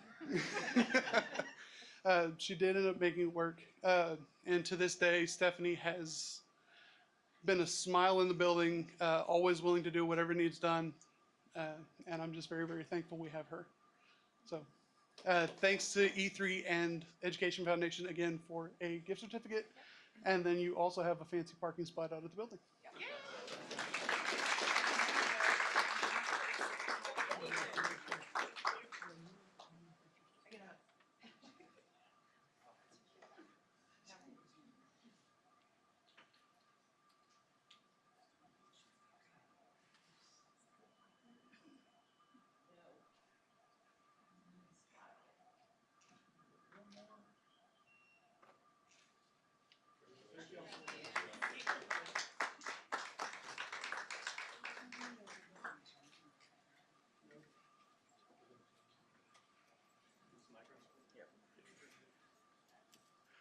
Good evening.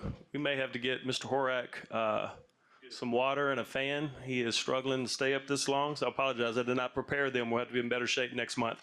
So we need to drop the AC. One of the highlights that we started last year were our staff recognitions, and that's very important to me. Those men and women that were recognized tonight are many times behind the scenes, but there is a group that is always behind the scenes, and they provide our recognitions. And this is October is Principals Recognition Month. I probably recognize them more than they want to when they get to see me every month, but they're a wonderful group. So I'd like to ask all of our principals and assistant principals to please stand.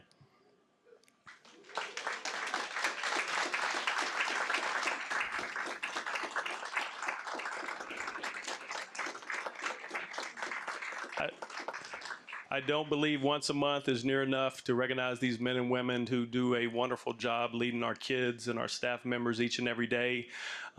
They're there early, they stay late. Saturdays, Sundays, it really doesn't matter. It's whatever the job entails they're willing to do. They are what makes our school district special. So we're very thankful for you. All of our principals, we're going to call your name. We have something for you. And then also will be a special delivery for all of our principals and APs later this week. And that's all I was told to tell, or I'm going to get in trouble. So at this time, we'll recognize our principals. Thank you. We will begin with our elementary principals. Miss Mindy Chapa.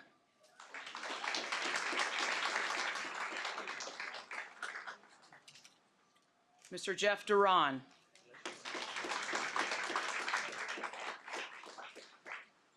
Mr. Mike McKeever.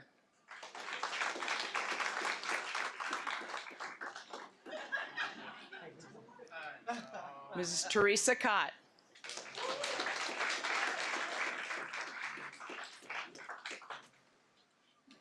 Mrs. Amanda Allen.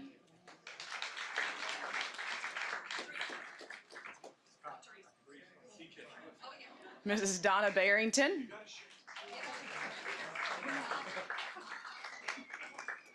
Mrs. Allie DeLuna.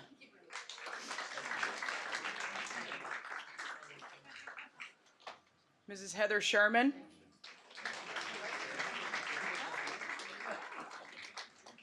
And Mrs. Laura Richter. Now to our secondary principals. Mr. Justin Grimes.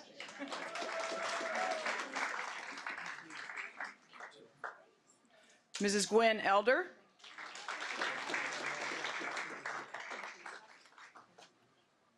Mr. Chris Southard.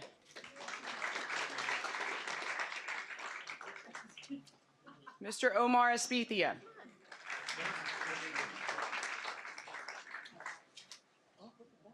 Mr. Jeremy Stewart. Mr. Josh Ryan.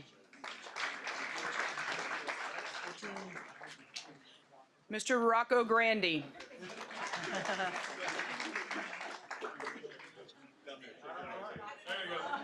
Mrs. Piper Cameron.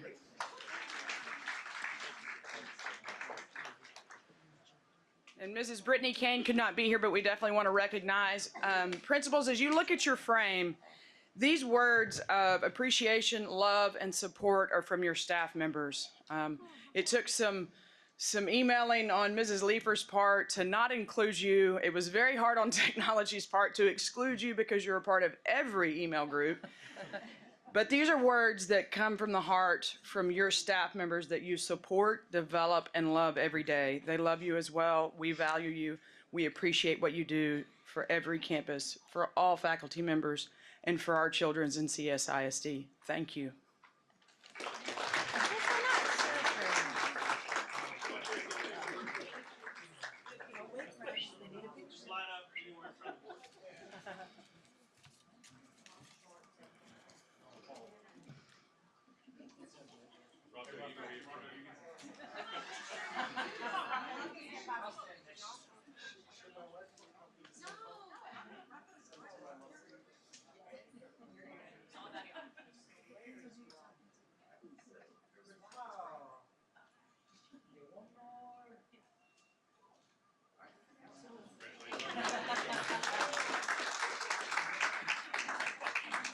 As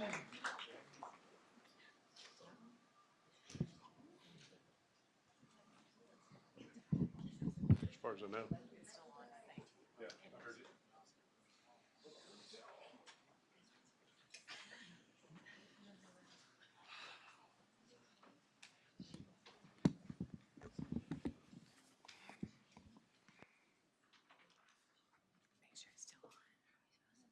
Bringing us to item C5, CSHS PLC update.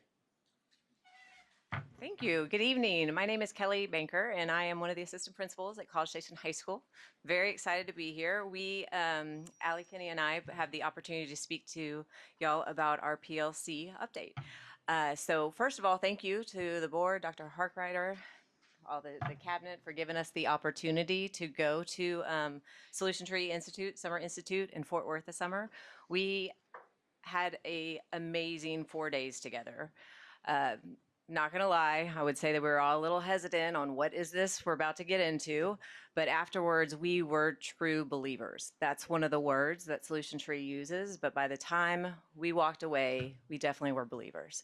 And there are about 3 words that or themes that kind of came up to me as I was thinking and reflecting upon this, and those are collaboration, instruction, and time. What this PLC, or actually I'm going to kind of step back. We call it 4002 because College Station High School, we like to do things our Cougar way. And so 4002 Victoria is where the high school is located, but really what it means is 4002, so all students, it's everybody. And so it doesn't matter if it's a student, if it's a staff member, whoever that is, we represent everybody. And so we call our PLCs 4002s. So anyways, the 4002s, the collaborating that is able to take place where the teachers and even staff members and just everything that happens with the collaboration. And for me as an administrator, I feel like I've become more of an instructional leader this year, which is amazing because that's something not always having to deal with discipline, but being able to be that instructional leader is powerful. And then also time. We restructured our WIN schedule while we were at Fort Worth. And with that, we now have a captured 32 minutes every single day where teachers, staff members, counselors, administrators can work with students on interventions, on extensions, we do assemblies, that's when we do character strong. So it is a time where every student is in the building and we are able to work with them. We want our students to be involved and engaged and belonging to a group or athletics or organization, which they are, so that makes before school and after school difficult, but this is a time where we capture everybody. So that's on the administrator side, but I'm gonna turn it over. Hi, my name is Allie Kinney, and I have the privilege of serving as a social studies teacher at CSHS, and I'm also the social studies department chair. And even before I knew that I was going to get to come talk about PLC and how much we're loving it, I actually sent out a survey to our social studies teachers, and the results were just overwhelming of how much we are appreciating time to collaborate together. It's protected time on our campus, so we have a period every day where that is our priority, is getting together with our colleagues that we respect, and we have the time to sit down and do what we love best, which is to ensure that we are being the best that we can be for our kids and ensuring quality first time instruction. And so just having that time has been such a gift. It's truly a gift. And the other thing that we are doing is we have, like Dr. Banker said, our WIN time every day with all of our kids. So we have access to all of our kids anytime that we are seeing that they need intervention or extension, and being able to have the time and a system in place to make sure that we are capturing those kids immediately and not at the end of an assessment cycle is really, it's only been 9 weeks, and I can tell you that it's making a huge difference, and we're really, really excited to see how far we can continue to push and sustain this model. So thank you guys for the opportunity for Fort Worth and just supporting and believing in this system.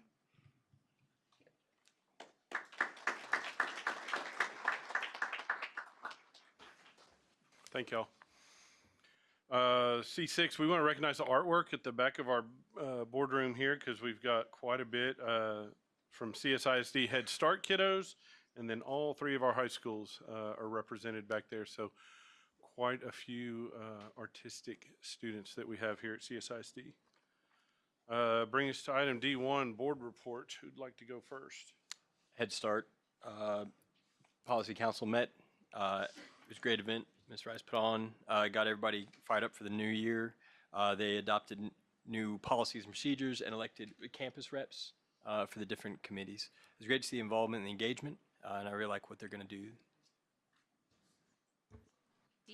DEIC met. We had a great presentation on our Title I campuses, and we also talked again about the calendar, looked at calendars of similar districts and communities around us, and kind of realized we're all kind of on the same page, but started talking about the planning and everything that's going to go into it, so there will be more information coming out.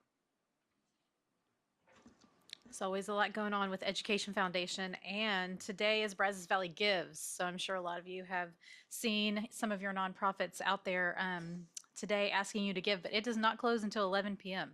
So Education Foundation has a deal going that for every $25 that you donate to them through Brazos Valley Gives, you have a chance to win $2,500 for your campus.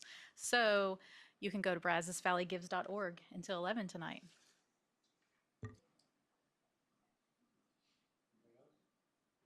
Not a committee meeting, but I did want to extend what we discussed about earlier at our workshop and just remind everybody that that we vote soon, that it's right around the corner, right? The election day is November 5th, but early voting starts on October 21st, so that's soon.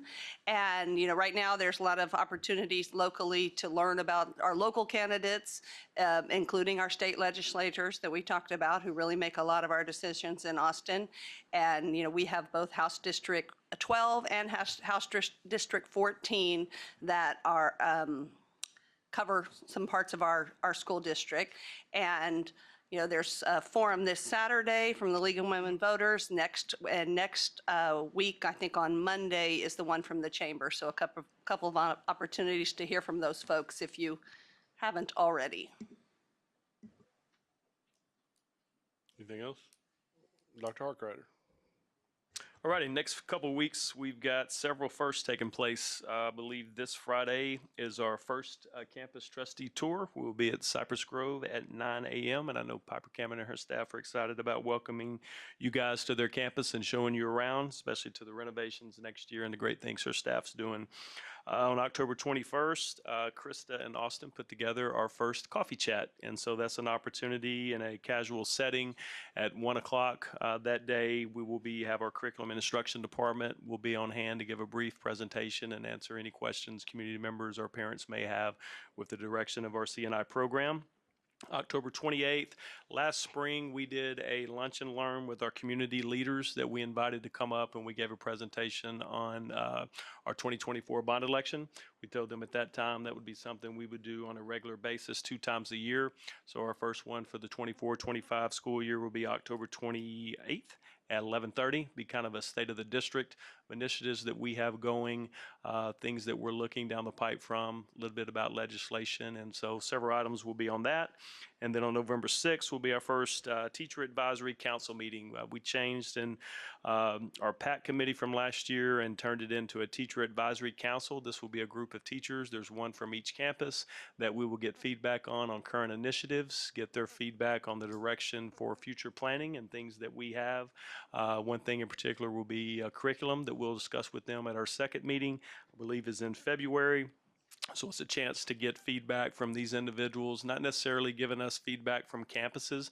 We want their expert opinion on what we're doing and feedback on how we can do better and things that we need to consider in the future. So that committee will meet 3 times this upcoming year. All right. That'll bring us to item D2, receive a report on board member continuing education credits. So we do this every year. It usually coincides with the TASB conference. Annual required continuing education is a basic obligation and expectation of any sitting board member under the State Board of Education rule. President shall cause the minutes of the local board to reflect the information. 6 of the College Station ISD trustees have met or exceeded the required hours of continuing education as of the first anniversary of the date of each board member's election or appointment to the College Station ISD Board of Trustees. Vice President Dr. Darren Payne has been deployed overseas and will continue to work on his required training hours as time allows. Place 2, Trustee Blaine Decker, completed. Secretary Josh Ben, place 3, completed. President Jeff Horak, place 4, exceeded. Y'all hear that? Trustee Kimberly McAdams, place 5, completed. Trustee Kim Ege, place 6, completed. Trustee Heather Simmons, place 7, completed. Great job, everybody. I demand a recount. Yeah. No, hey, I appreciate it, y'all, because in addition to what we do and, you know, lo and behold to the public, the one meeting a month that we have, and all of our other duties, this, especially for our new board members, that's a lot of hours. So I appreciate the dedication in getting those done. So all it does is help our school district and help our teachers and students going forward. Brings to item E, hearing of citizens. I believe we have some for tonight for the board meeting. During this time, we will hear from citizens who registered to speak prior to the meeting in accordance with board operating procedures. The Open Meetings Act prevents us from responding to speakers regarding items not on the agenda. Comments related to the items on the agenda may be discussed during deliberations on that specific agenda item. Public comments are limited to 3 minutes per person. Those needing an interpreter may have up to 6 minutes. Each person has one opportunity, the microphone regardless of minutes used. Unused minutes may not be accrued by another speaker. The executive assistant will time the comments and alert the president when time has expired. The board asks that those addressing the board refrain from any derogatory comments. Our first speaker is Luke Bales. And we're going to speak right here.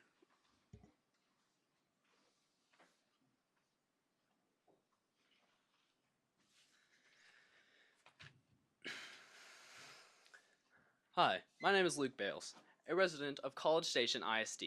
I'm in 9th grade and am part of a classical co-op group called Classical Conversations. Thank you for allowing me to speak to you this evening. I spoke at the school board meeting in May, and it is for the same reason that I come again tonight. The reason being that I wish to be able to participate in UIL events, something that homeschoolers cannot do. Instead, we form our own sports clubs that often do not have enough participants due to smaller numbers. This is why I am here tonight. I am not here for myself, but for all homeschoolers in this school district. Now, there are numerous reasons us homeschoolers should be able to participate in UIL sanctioned events, 3 of which I will lay out for you tonight.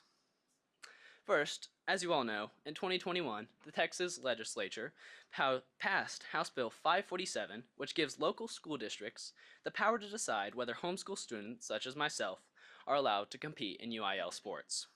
Since then, over 40 school districts have allowed homeschoolers to participate, including similar-sized districts like Tyler and Abilene.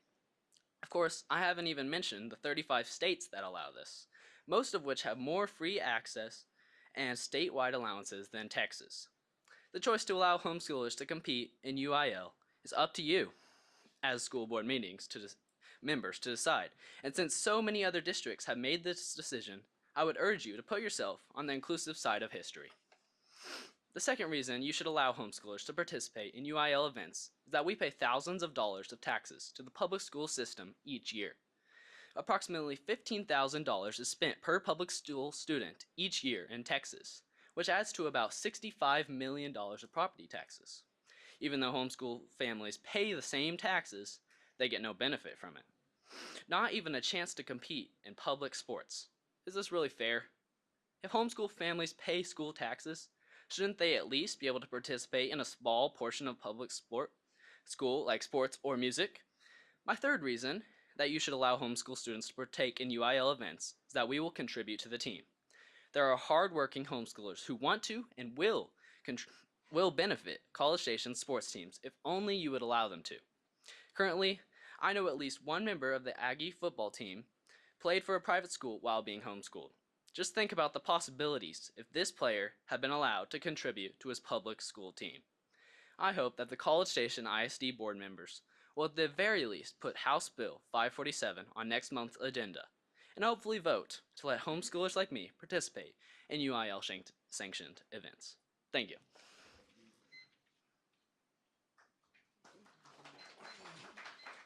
Next is Tilly Slagle.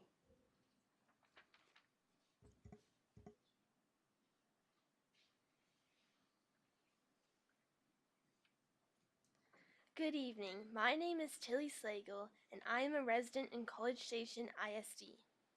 As you may remember, a few months ago I was here to address the UIL policy concerning athletics. You may remember I play softball, and this season there are only 4 other teams in my league, because most players left for their public high school team. I am now a freshman in high school, and girls my age are leaving all the local teams to play for their public high schools. This means that all the talented players like pitchers leave the small number of teams, making it harder for homeschoolers on the City League teams to play competitive games. I would like to play for my local public high school. Since I am homeschooled, you can picture how overjoyed I was when Texas passed a law, House Bill 547, to include homeschoolers like me on a public school team. Other cities in Texas, like Wimberley, have eagerly let homeschoolers on their teams. Why is College Station any different? As I stated last time, the only thing I need to fulfill this dream is your vote. I am here to remind you of my 2 main reasons to welcome homeschoolers to your teams. First, high school sports teams could gain valuable players. Second, your teams could gain hardworking, disciplined, and responsible players. But I think you should know why we homeschool. My parents homeschool my siblings and I, not because they don't trust public school teachers, but because homeschooling is a better fit for us. Public schoolers and homeschoolers are friends, not enemies. We are all residents of College Station. The difference is our education. There are pros and cons to both schooling methods. Every person is different, but all people are equal. Although homeschoolers and public schoolers in high school have slightly different educations, they should be included equally. Homeschooling does not have to be the best fit for everyone, but it is the best fit for me. I do not see why homeschool students should be excluded from the public high school sports because of their education. Even if I will never be welcomed to play on a public high school team, I want to do whatever I can for what I think is right. You have the ability to welcome me this upcoming school year, but even if it takes years and I never have the opportunity, I know others can benefit from this policy change. I would be overjoyed for my younger siblings to have that privilege. It is right to include us, and I will always stand up for that. Thank you.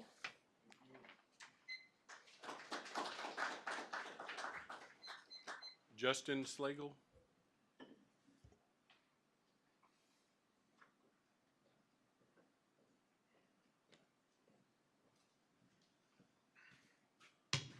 Thank you.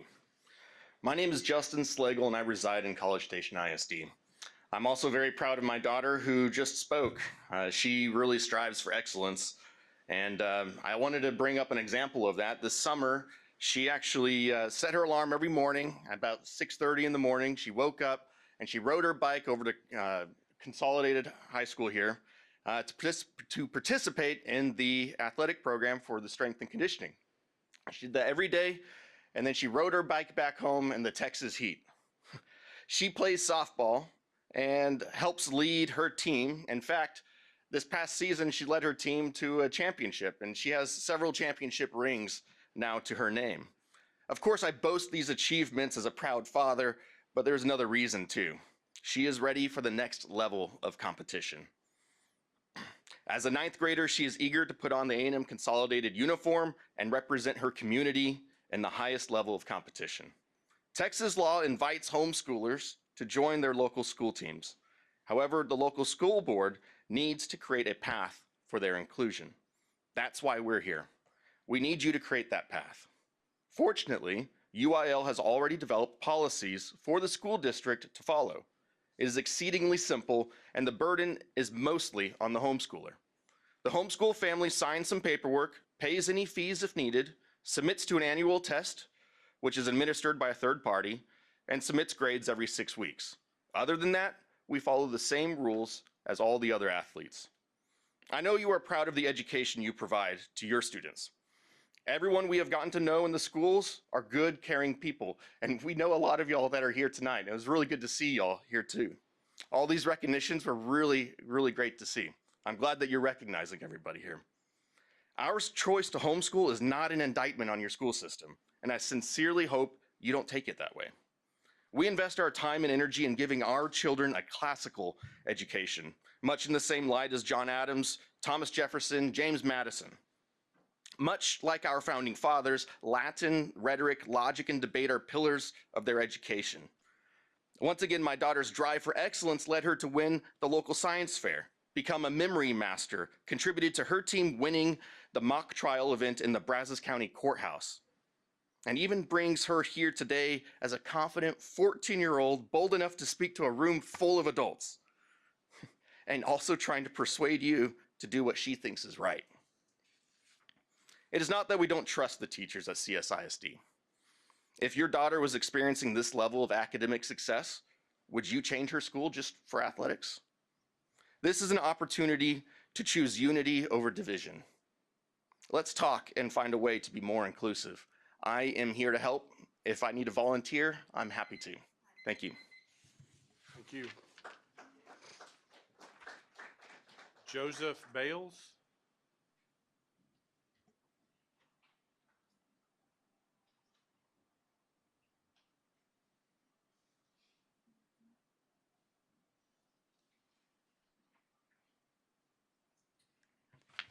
Howdy, I'm Dr. Joseph Bales. I'm a homeschooling father of 5 children between 5 and 14, one you have met tonight. My wife and I both went to public schools, K through 12. We also both went on to be Division I athletes. We started homeschooling because as a physician, I got to spend a lot more time with my children since I work a lot of evenings and weekends. And we continue to homeschool because we've had great success and love to see our children thrive in our home. Our oldest son is in 9th grade, and he would love the opportunity to experience sports on a very competitive team. At some point, our kids may enroll in public school if they choose to. As you well are aware, the opportunity is up to you.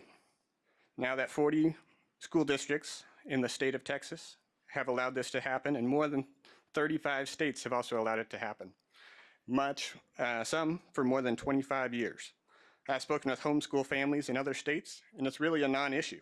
They've taken the required test, submit the required fees, they abide by the school policies, and submit report cards. Their kids play as if they're qualified to make the team. It's as simple as that. Homeschool families that do not want to fulfill these requirements just don't participate. This is not an issue that will go away. According to the U.S. Census Bureau, the Texas homeschool rate went from 4.5% in early 2020 before COVID-19 to an estimated 8 to 10% in this current school year. In other words, homeschool rates in Texas have doubled in the last 4 years, an average 6% increase for the last 25 years. This means that College Station ISD is not allowing about 10% of its potential student population to participate in UIL activities, which are paid for by these same families.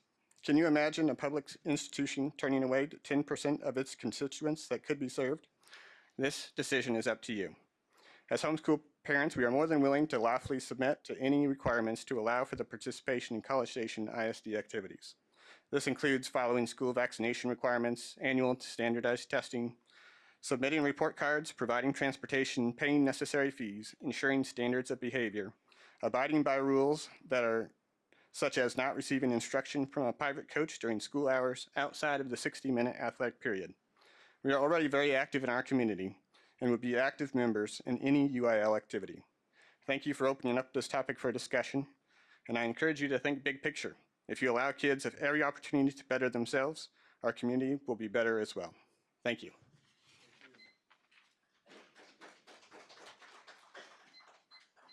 Leo Tower.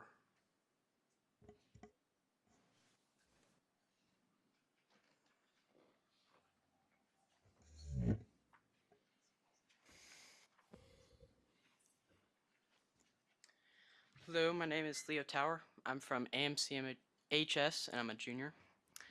I've been playing the violin since I was 3 years old, and my father introduced me to a world of music that few children actually get to experience. Due to that introduction, I do not expect everyone in the orchestra to be at my level, but I do expect all students in the varsity orchestra to be musically challenged, as I think you would actually commend and expect at the varsity level. To put my resolve in perspective, I tested out of 8th grade simply not to have to suffer at the hands of poor musical instruction. Hold on, Mr. Tower. Can you stop the clock, Executive? Thanks.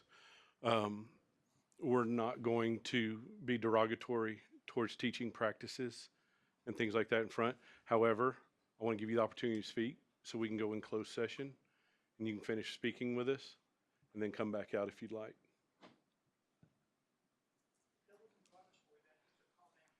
It is a comment in regards to teaching practices of a teacher. And he's more than willing to share because he's addressing the board, and we can do that in closed session. You're more than welcome to come with him, and he can have the remaining of his 3 minutes, but this is how we're going to do this. Okay. So how you'd like to do that? Sure. Yes. Okay. We'll be back.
All right, that'll bring us back to consent agenda. Those items are item G, H2, H3, J6, J4, J5, J6, J7, J8, J9, and J10.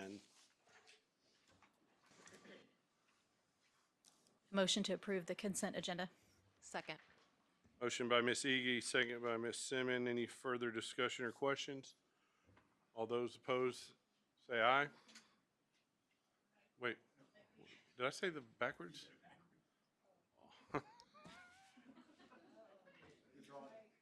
Withdraw it now? Just, no? Oh my gosh, I just went blank. Where did I leave? All those in favor, say aye. Aye. All those opposed, same sign. Motion carries 6-0. Brings us to item H1, receive annual emergent bilingual and ESL program report.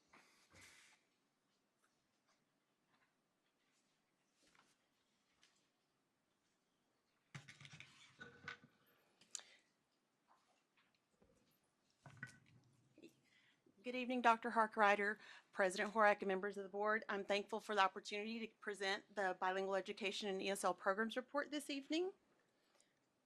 If I can find the clicker. The presentation will cover an overview of the bilingual programs in College Station ISD, student demographic information, academic and English language proficiency progress, budget considerations, staffing, professional development, and we'll wrap it up with questions. But as we get started, I wanted to share some quick facts about the demographics in the state of Texas. Approximately 21% of the student population in Texas public schools are emergent bilingual students. Almost 5.5 million students are enrolled in Texas public schools. Texas serves just under 1 in 5 of the nation's emergent bilingual students, and 10% of emergent bilingual students are also receiving special education services. Languages spoken in Texas are 120 plus. 88% of that is Spanish, which is very reflective of our district. I took the top 5 languages in our district. 84% of our emergent bilingual students speak Spanish, followed by Vietnamese, Korean, Arabic, and Mandarin. Run a close race every year. Anywhere between, they're 3 and 4% each day. I could probably run a report in end of the year, and that will shift. But that's been pretty consistent over the past couple of years. In College Station ISD, we have 2 types of bilingual programs, and I call out that we're a bilingual Spanish program because across the state we do have other types of bilingual programs. As you saw, Vietnamese is another language represented in Texas, but our programs are bilingual Spanish programs. In pre-K, we have a one-way immersion program, and for our K through 6th graders, we have a 2-way dual language immersion program. Our ESL program models for pre-K through 6 are English as a second language content based, meaning that through all of their content areas, students receive support in acquiring academic English through all of the content areas, whereas at our secondary level for grades 7 through 12, it's called an ESL pullout model. That doesn't mean our kids are removed from the classroom. That means that their English language acquisition is focused in those English language courses. In our 9 through 12th graders, we have the added support for our students. Our other core content area teachers are trained in sheltered instruction, which also provides scaffolded support as students are acquiring not just the content, but also the language supports. And I did want to call out, as we talked about teacher certification, the teachers in our bilingual program, the expectation is for them to be bilingual certified or ESL certified, depending on how the model is run.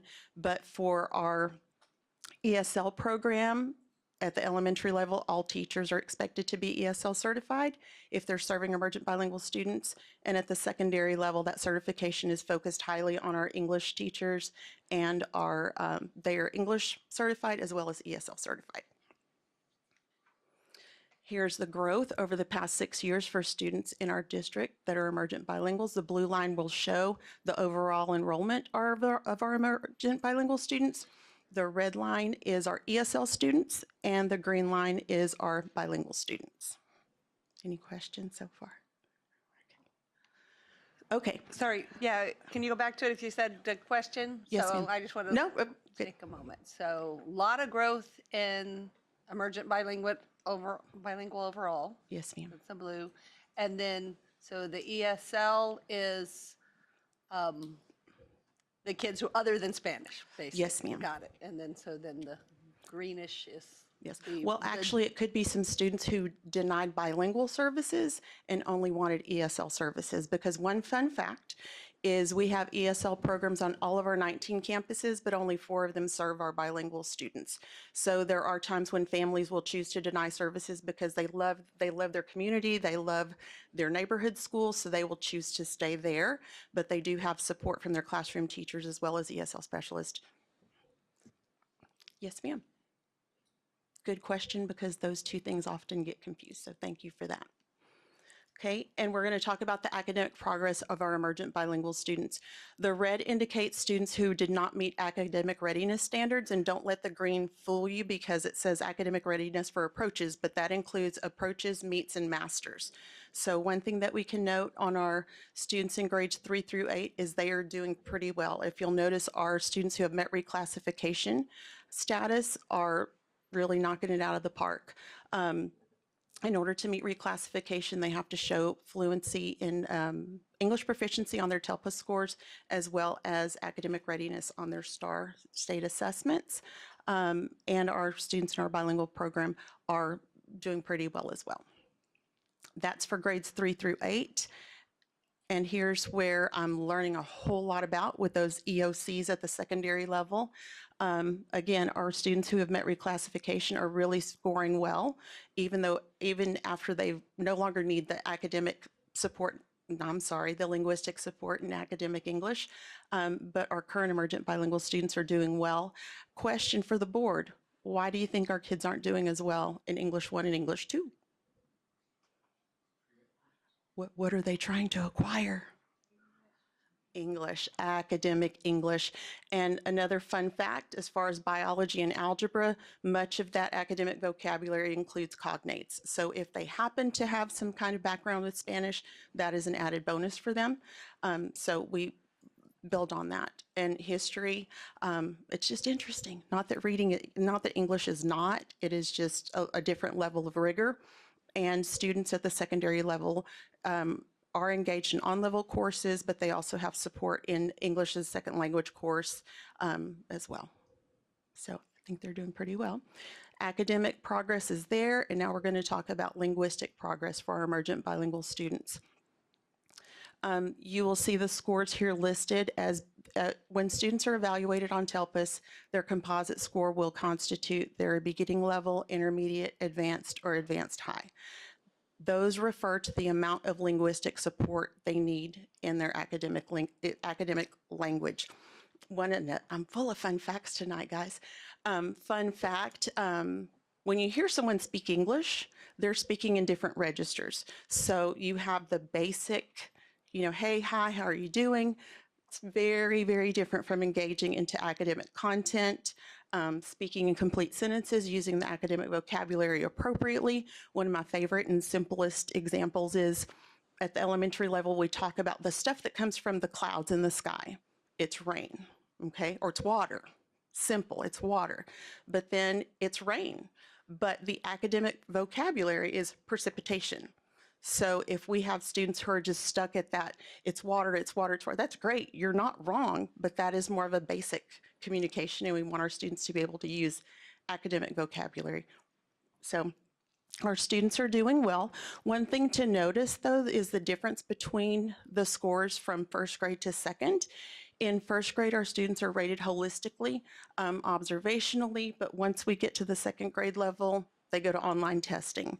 So it's a different level of rigor because of the grade level, but also a different level of stress. As you can see right now, I'm an adult who is fluent and I'm struggling with the microphone.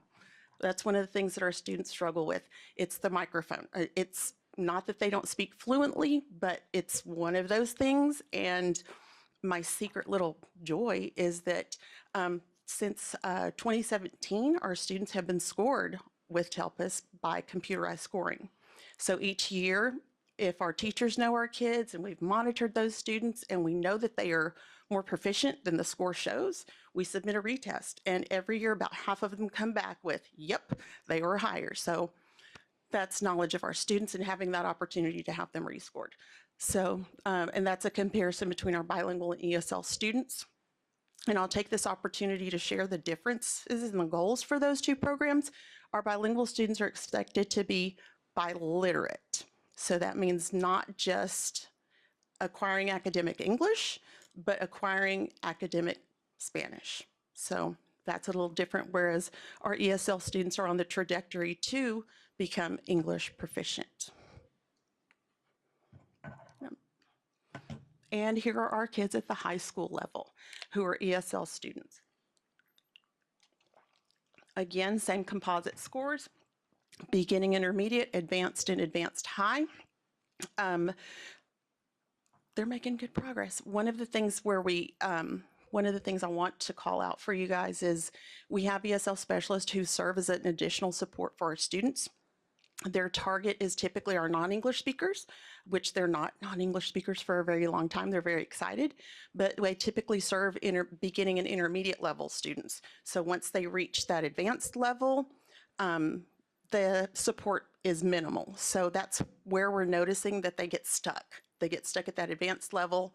We need to continue to support through the classroom or through those sheltered instruction sections to know that, yeah, they're advanced, but we need them to get advanced high.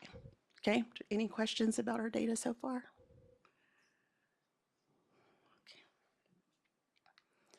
Okay, so we talked about content and language. This is important because the goal is for our students, we've got many goals, but one of the goals is for our students to meet reclassification status. November of last year, the state changed that reclassification criteria. In years prior, in the areas of listening, speaking, reading, and writing, the expectation was for the students to be advanced high in all of those areas. That's tough to do. It's tough to do, and I love to use Sherry's quote, it's a one snapshot, one day. It was one day in the life of a kid. So they made the change. Our guidance has changed to that English language proficiency level would be a composite score of advanced high. So it's taking those scores at different weights and coming with a composite score of advanced high. They still have to meet standard on a standardized reading assessment without any linguistic supports, and they have a subjective teacher evaluation. So these are the results and the number of students in our district who reclassified once that criteria has changed. So while I celebrate, I have to take into account those few students who still may not be at that level of writing independently and at that academic level because maybe they were just advanced, not advanced high. So we're going to need to continue to support them in that way. So you're saying that that big jump from the previous year was really because of the way the state changed the yes, ma'am. classification? Not to dismiss their hard work, right? But when you think of someone who is acquiring a second language and they are held at a little bit of a higher standard than a native English speaker, you just kind of start to wonder, like, is it equitable? Is this what's right and best for kids? At our secondary level, if they do need additional support, it may take away an elective, something that helps connect them to school. So it's like you're doing the best you can and you're right there, but you're just not reaching that advanced high in every single area. So it sounds like you're saying this was a positive change. Oh, yes, but wait, there's more. Yes, ma'am. It is a positive change. So like TEA likes to do, this announcement actually came out the day before our LPAC training, and we were like, yes, just in time. So just as the state changed the expectation for TELPA scores of getting an advanced high composite, they are now allowing linguistic accommodations for all students who are emergent bilinguals, including our denials. One thing about denials is if a parent says, nope, we don't want ESL services, we don't want bilingual services, we communicate to them the benefits, the pros and the cons. Again, families have reasons for denying services. Then all we do is monitor them and we communicate with them. We don't receive funding for them, which to me, I know it's important, but we don't receive funding for them, but they also don't get the support they need. So this allows us to support those students, whether they accept the services or not. For me, it's like doing what's right by kids. And one of the struggles as an educator that you have, yes, me, you want to provide accommodations so students can be successful. But prior to this year, if I provide support to those students, they may not meet reclassification status. So again, another positive change, but it's going to involve a lot of educating our teachers on the appropriate use of those accommodations, and because I can give them to a student, but if they don't use them, just like a dictionary, that was like the be all end all. Give the kids a dictionary. Do you know how hard it is to use a dictionary when you don't know words? You're like, look up celebration, an occasion on which something celebratory happens. I don't know what half of those words mean. So I'm spending so much time, looking at a dictionary, but if you can provide some linguistic supports, that's helpful. If they know how to use them, even better. Any other questions? You see, August 24th. I can tell you it was the 22nd when I got that email. We were trained on the 23rd. So, okay, anything?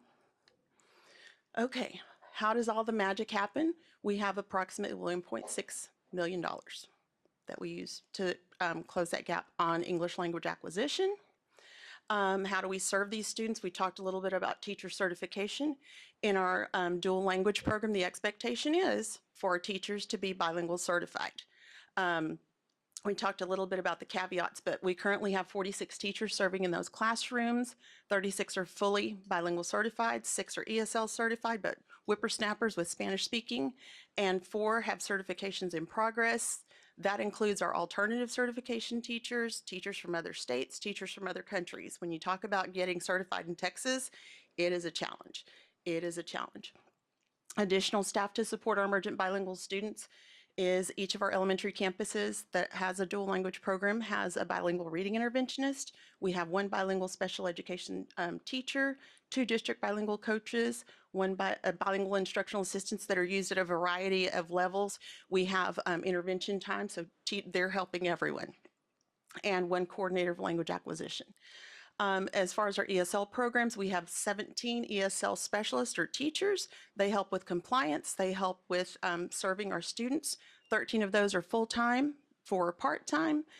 Back to our ESL staff at the elementary level, where the expectation is that the 4 core teachers are certified. If they're certified in ESL, if they're serving emergent bilinguals, we currently have 283. At our secondary level, we have 51 teachers who are certified in English as well as ESL certified. And this is going to be my shout out to my secondary principals, because we made the move to really push forward with those sheltered instruction sections at the secondary level. We asked for maybe, hey, send us like 4, 6, 8, that's what we'll get. We were able to train 75 of those teachers. They were so excited to, there are very many strategies that they do. We just called it back to their attention to be intentional with it. One of the easiest strategies you can use is have a visual. Well, I can hang it up, but if I never refer to it, it's just wallpaper. They're like, oh yeah, I need to refer to it. So just these simple things, calling them out to the teachers so that they can meet the needs of the kids with things they are already doing, just being a little more intentional. Okay, teacher certifications. If we are unable to secure a sufficient number of appropriately certified teachers, either bilingual or ESL teachers, we submit a waiver. So we will have to do that again this year, and our numbers will reflect very much like last year. Last year we submitted for 50 teachers. 8 of those teachers successfully obtained the required certification. 6 of those teachers were reimbursed for their successful completion. That's one of the things that we started last year. It's really hard. The tests are hard. I do not recommend anyone to just go in cold turkey. I want you to study. I want you to have the appropriate supports that you need to be successful to serve our kids.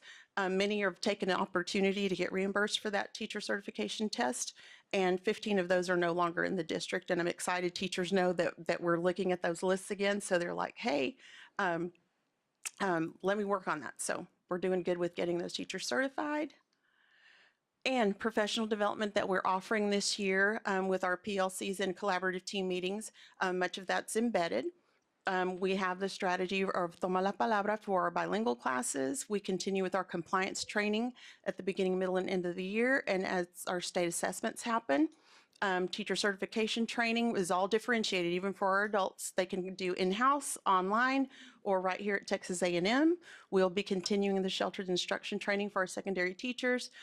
2 new things are we are utilizing iStation for our biliteracy component for our bilingual program, Lost Links for monitoring in Spanish language, and secondary work. We'll continue to work with Dr.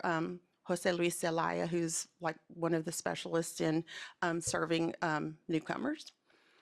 And so our next steps, this is another thing that's coming up. We recently went through a program review to evaluate our compliance practices as well as keeping up with all of the new guidance from TEA. So we expect that feedback on October 31st, and we'll start rolling with some of those things as they come. Back to those content and language supports to help our emergent bilinguals being more successful on STAR and meeting reclassification criteria. We'll be there. That group of kids that we have that are long-term emergent bilinguals, digging down into what is it that the kids need. I mentioned a little bit about how once they're intermediate, like their targeted level of support is different. So we're going to look into that. Our ESL specialists continue to do goal setting with our students. We will have an MOY and end of the year Spanish language proficiency assessment. We've expanded our summer offerings and evaluating the effectiveness of our new tools.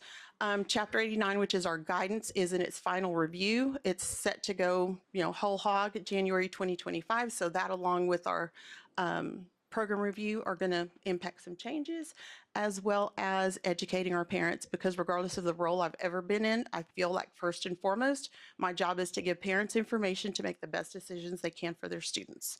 So those are our next steps.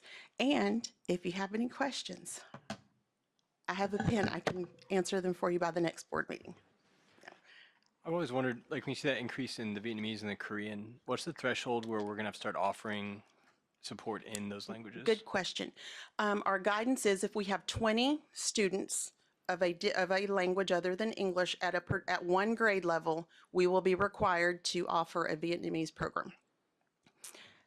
And fun fact, TEA actually does have a Vietnamese bilingual certified teacher test.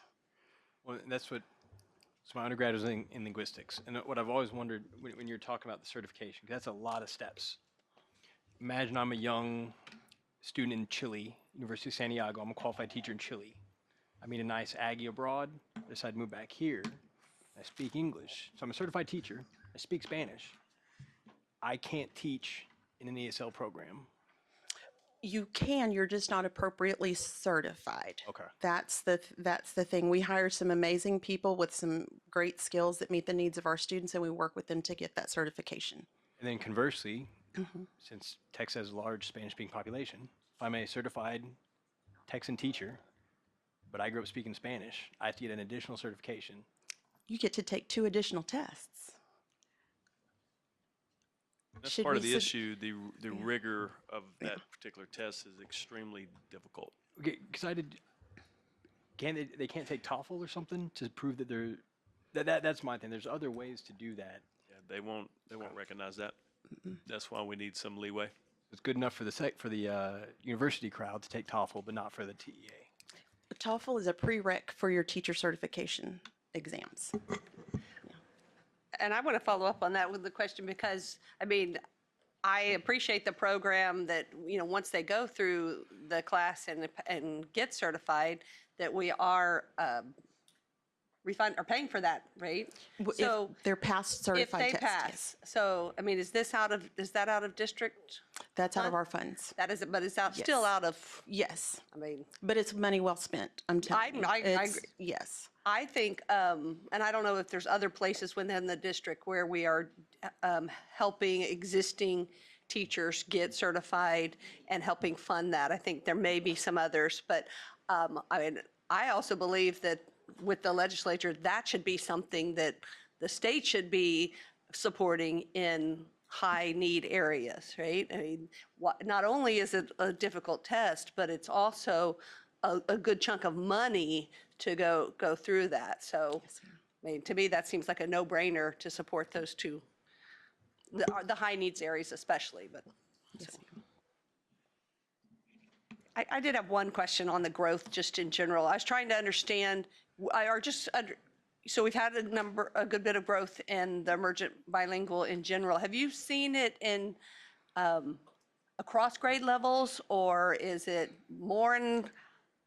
Is it changed recently? It's across grade levels. I can tell you I helped at College Station High School with the beginning of the year LPAC meetings identifying students, and I was shocked that the number was so small, and I'm going to knock on wood right now. I was shocked that the number was not as large as it was the year before.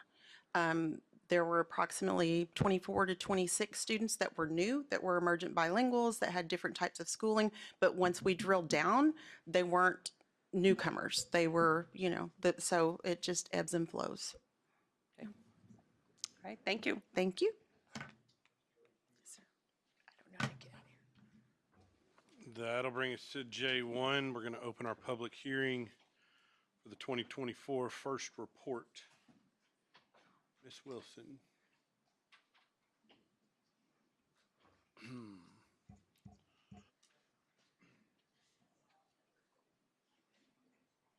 Sorry, Mr. Neely. Well, I was just saying they put up the camera before I even had a chance to go, so maybe next time. So Can we go get Anna Maynard back We'll and be get all her right. back here so he can be on TV? Somebody go put this on YouTube. Right. Hey, well, good evening, Dr. Harkrider, President Horak, members of the board. You know, before I kind of go into some pre-ren notes, oh yeah, I guess we need the slides. But I did want to just remind everybody that accounting is fun and the first rating is fun. So please remember that as we kind of work through the presentation.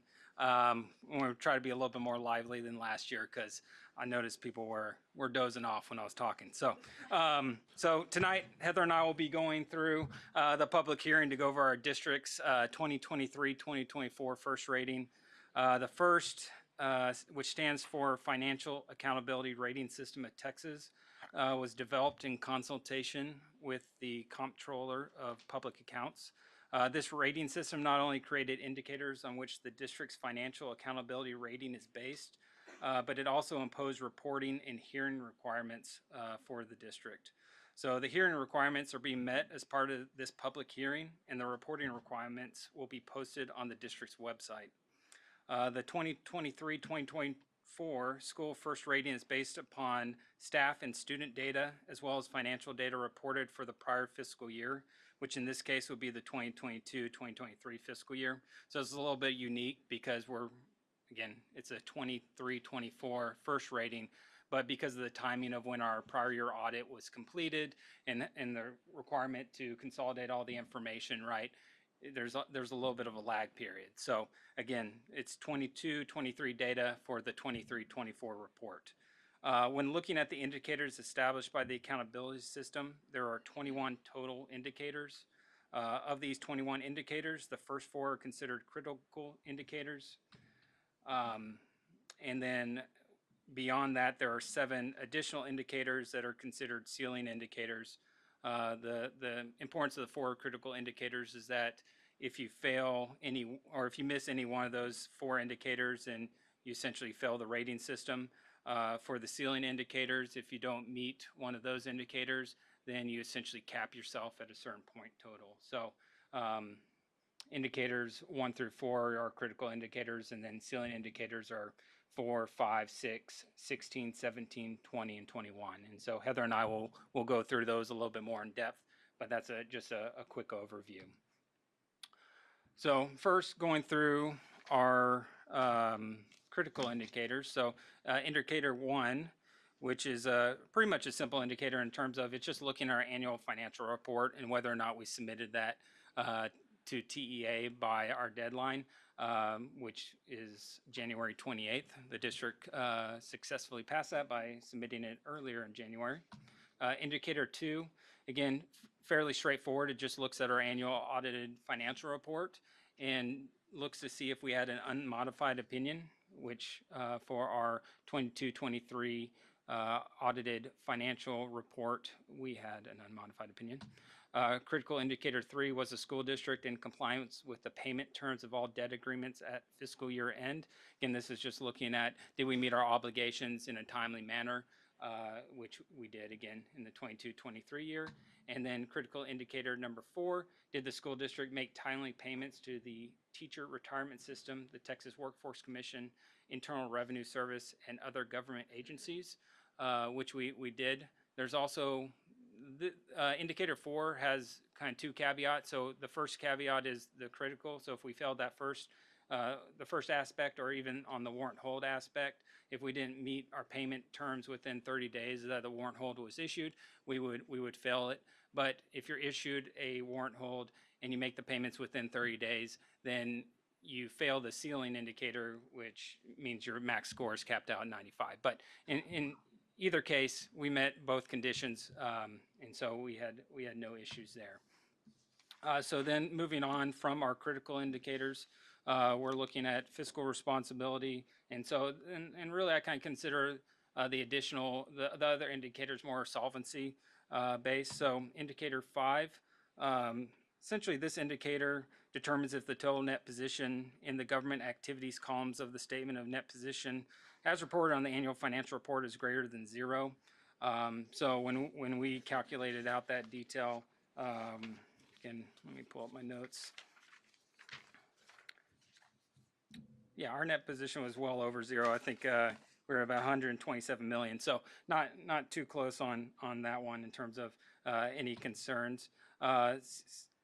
Indicator number 6, where the indicator measures that the percentage change in fund balance to see whether the fund balance is declining too quickly, and if it is declining, whether sufficient fund balance remains to operate for at least 75 days. So when we looked at the data for indicator number 6, over the last 3 years, our fund balance has actually increased. So again, what they're looking at is, you can have a 25% increase, but we're good on that end. And then in terms of the 75 days of operational expenditures, we were well over that mark as well. Indicator 7 was the number of days of cash on hand and current investments in the general fund for school district sufficient to cover operating expenditures.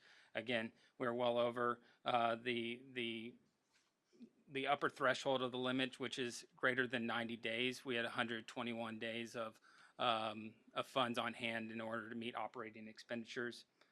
Indicator 8 was the measure of current assets to current liability ratio for the school district sufficient to cover short-term debt.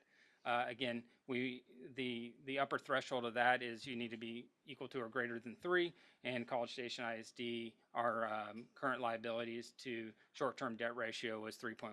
So again, we exceeded that and earned max points on indicator number 8. Indicator number 9, did the school district's general fund revenues equal or exceed expenditures? If not, was the school district's number of days of cash on hand greater than or equal to 60 days? And on that indicator, we passed both aspects. Again, we had 121 days of cash on hand, which is greater than the 60-day requirement, and we also met the first threshold as well. And then indicator number 10 is not currently being scored as part of the first rating, and for the remaining indicators, I will turn it over to Heather. All right, so we're going to look at some debt indicators. When you look at indicator number 11, it's basically looking at the ratio of long-term liabilities to total assets. Is it sufficient to pay our debt? What you kind of look at with this indicator is kind of your mortgage, and to make sure that your market value of your home is not going down. And so you're kind of looking at that. The thing about this indicator is that you have 2 ways to pass. The first way is to get it above 7%, or the other way is to have more than 7% growth. So our district was just a little over 7% growth, therefore we scored all 10 points. If our district was not over 7% in growth, we would have scored an 8 on this indicator. However, because we're growing, we scored a 10. And the reason why that is just the total debt. I'm going to show you one more indicator. So if we look at this one, this is what's the debt per 100 of assessed property value ratio sufficient to support future debt repayments. One thing about this indicator that really kind of upsets me in a sense, and then I've also talked to TEA about it, is because of the fact that, as you know, as the school district, we can raise our tax rate up to 50 cents. Our tax rate right now is 27.6 cents. So we have a very low tax rate and we have great property value, and we have a greater than, we've got full 10 points on this. We're at 2.58. But as you know, we're selling bonds right now for our next bond program. And so we're going to have to kind of monitor this one, because in the future, you're going to see where this one starts to trigger down just a little. We won't ever lose more than 8 points, but I can see in 2 years, once we've sold all the debt, we're going to be a little bit lower. But it has nothing to do really with our repayment of our debt, because our tax rate is only 27.6 cents. We can go up to 50 cents. So this is why I've argued with TEA on this one, because of the fact that I don't think it makes sense. But anyway, that's what, I shouldn't say that. Chris is encouraging me over here. Indicator 13, administrative cost ratio equal to or less than the threshold ratio. When you look at your administrative cost ratio, what's kind of funny about this one is you're looking at your total cost of administration. So we're not looking at the number of people we have, we're looking at the cost of those people. And we're lower than we're supposed to. The most you can go 0.0855 or above, then, or below, excuse me, you get 10 points, and we're 0.0742. I'm very proud of that number. This is kind of the look, because just you can kind of see how it falls in and out, and we're well above those 10 points. So that's pretty exciting for College Station ISD. Did the school district not have a 15% decline in students to staff ratio over 3 years? The thing about this is we did not. We grew in students, so you don't have to worry about this indicator, because we automatically pass it. However, if we wouldn't have passed it, we were like 7.15 and 7.03. So you can see where we're really kind of staying on that student to staff ratio. Indicator 15, was the school district's ADA within the allotted range for district biennial pupil projection submitted to TEA? Now, they're not scoring this one right now because they're still giving us grace on COVID, because it's kind of, we've had a lot of unknowns since we came back from COVID on estimating enrollment, but our district would have passed it. Indicator 16, ceiling, and it's the comparison of PEIMS data to information on the annual financial report. And what they want to make sure that we're doing is what you're seeing and improving on your annual financial report matches what our accounting system says and matches what gets submitted into PEIMS. And so they're trying to make sure we're all accurate with our data. And I hate to say, we were $203 off of 140 million. That's called rounding. And so we passed that. So we're 0.03. Did the external, yes, sir? Oh, gosh. It's our data system that we submit all of our information into TEA, and I'm blanking, I shouldn't be. Pupil, gosh. Actually, your first part of that sentence, I think, answered it, though. Oh, I'm so sorry. So, yeah, I'm actually, the exact acronym, I'm not, didn't mean to put you on the spot. I've gone blank. It's accounting for your students on your campus. But yes, that's how we submit all of our information into TEA. So in PEIMS, we actually submit our financial data. We submit our student data, accountability gets submitted, our staffing data gets submitted into TEA. And that's how they view us. That's how they take our accountability. That's how they know what we're doing in our district, is what we submit through PEIMS. So it's very important. And so we are doing really well there. Indicator 18, did the external independent auditor report an annual financial report of any instances of noncompliance for grants, contracts, laws related to local, state, and federal funds? This is really exciting. We have a wonderful curriculum and instruction department. They work really well with the business office, and they make sure that we're in compliance with all of our grants and that we don't get written up in our audit. So that's exciting. We didn't have any. We get our full 10 points. The next one is, did the school district post the required financial information on the website? And yes, we've got everything that all of our required postings are on the website and up to date. 5's your max points there, so we're in compliance. So did administration and school board members discuss any changes or any impacts to local, state, and federal funding at a board meeting within 120 days? Do you guys remember any accounting can be fun discussions? So yes, we do that on a regular basis. Ms. Rouse and Mr. Neely have been doing that for a while. And then our final indicator is, did the school district receive an adjusted repayment schedule for more than one fiscal year for over allocations of the funding, oh my goodness, the FSP funds because of a financial hardship? The answer is no, we did not. That's when school districts go ahead and increase their enrollment, receive those funds, but then can't pay them back to TEA. So they put them on a payment plan. And we have not had that at our school district. So when FIRST was put out, FIRST was really kind of put out just to kind of monitor school districts and then get on TEA's radar if we look like we're in financial hardship, okay? So the perfect thing about College Station ISD is we made 100. Now, Chris wanted just to walk up here and say, we made 100, drop the mic and walk out. But I really don't think that that would be appropriate because we kind of have to talk about each indicator. So I kind of discouraged that, sorry. But our district did make 100 on our first rating. Does anybody have any questions?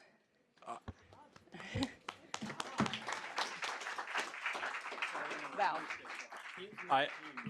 Just for emphasis in the record, I wanted to return to item number 13 because as our discussion workshop, it's common slander from those proposed public education that we're blowing out our administrative expenses, and we really should get about 12 points because the 7% administrative costs. It's a common thing you'll hear is that we're spending a lot on administrative contracts, and we've made new positions, we've filled in administrative gaps so we can provide the quality of service our district deserves and a cost-effective ratio. So thank you, great job. Well, that was them, but you bet. All right. Any questions? No, just more kudos to the team and of course to Ms. Strauss, because and Mr. Neely for, everybody on the team for all the work that gets us to this. That's pretty impressive to get a Thank y'all. Okay. Appreciate it. Thank you, guys. That will close our public hearing. Item J2, consider the nomination of representatives to the Brazos Central Appraisal District Board through resolution to begin January 1st, 2025. In the second special session of the 88th Legislature, Senate Bill 2 changed kind of how this works. So now basically it's up to the board. If you would like to nominate someone to appear on the ballot, you can nominate someone. If you don't want to, that's fine. The slate will be put forward and then the board will decide at another meeting how we will divvy out our 1,345 total votes. So if you have someone that you would like to nominate, you can.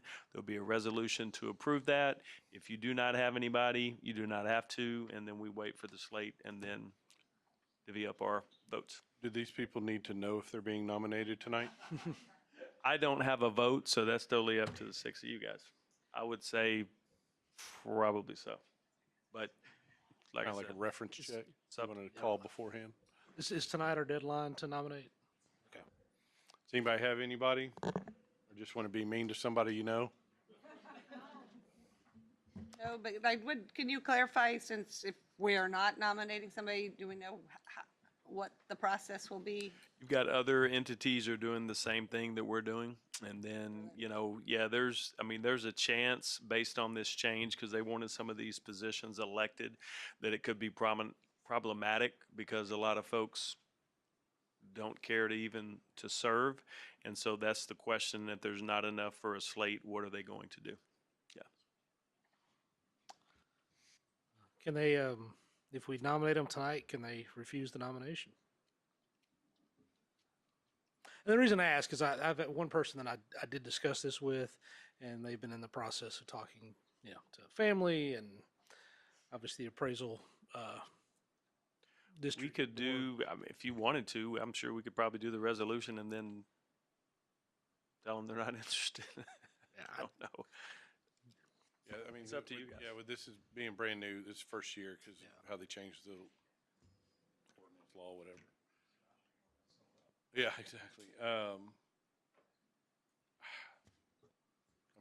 It's kind of up to you, Josh. We can always do the resolution. I would assume we could probably come back and amend it if we needed to strike it, if they chose not to be nominated or not to accept the nomination. Okay. Well, then I've got a nomination. Okay. So, and I nominate a gentleman by the name of Mark Deere. He's a financial advisor here in town. Lives in College Station ISD. Has a couple kids in the district. Okay.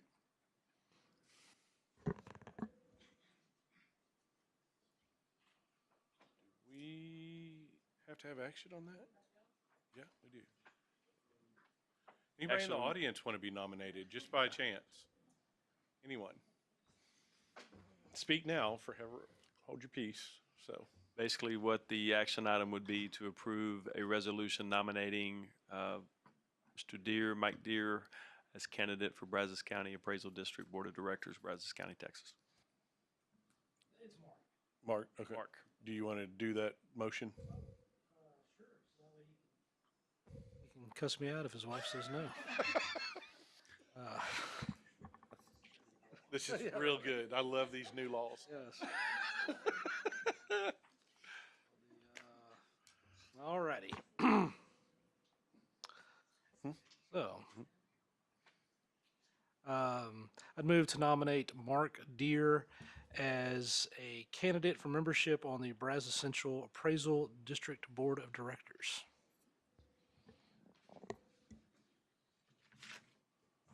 I second. We have a motion by Mr. Ben, second by Ms. Iggy. All those in favor, say aye. Aye. All those opposed, same sign. Motion carries 6-0. Brings us to item J3, consider approval of a no-fee contract for taxable value audits, property value studies between College Station Independent School District and McCleary, Veselka, Bragg, and Allen PC. Sure. Ms. Wilson. In order to maximize state funding, our district has the opportunity to file property value studies as well as look at taxable value audits for 3 years. In the past, we pay for these services. However, McQuarrie, Veselka, Bragg, Allen, PC are our delinquent tax attorneys, and with that delinquent tax attorneys, they offer these services for free. So what our district would like to do is utilize that lawyer firm, attorney firm, excuse me, to offer these services. Do I have any questions? We do need a motion. I move to approve as presented. Second. Second by motion by Ms. Simmons, second by Mr. Decker. Any further questions or comments? I was just going to say, due to a professional relationship, I'm going to abstain from the vote. Okay. All those in favor say aye. Aye. All those opposed, same sign. Motion carries 5-0. That will bring us to item K1, consider approval authorizing final negotiations for the construction manager at risk for the high school stadiums additions and renovations project. Mr. Buckner. All right. First, I want to say thank you to the voters for the passing of the May 2024 athletics bond. And from that bond, one of the priority projects is the high school stadium additions and renovations, which has projects at both A&M Consolidated as well as College Station High School. This past summer, the Board of Trustees, y'all approved the procurement method as construction manager at risk for this project. Once that was approved, we released that for proposals and open proposals September 24th. And from that, we received 6 responses to that proposal. After evaluations and scoring of those 6 responses, Jacody Construction was determined to be the best value for the district for this project. As you recall, Jacody is currently the general contractor for the middle school athletics project that kicked off last week at College Station Middle School, and they have now moved to Wellborn Middle School as of today to start replacing the turf at both of those campuses, and will soon move to Consolidated Middle School in the next couple of weeks. That project is going very, very quickly right now with all the great weather we are getting. Knock on wood, it stays this way. So, but with that being said, it is recommended for Jacody Construction to serve as construction manager at risk for this project for the high school stadiums.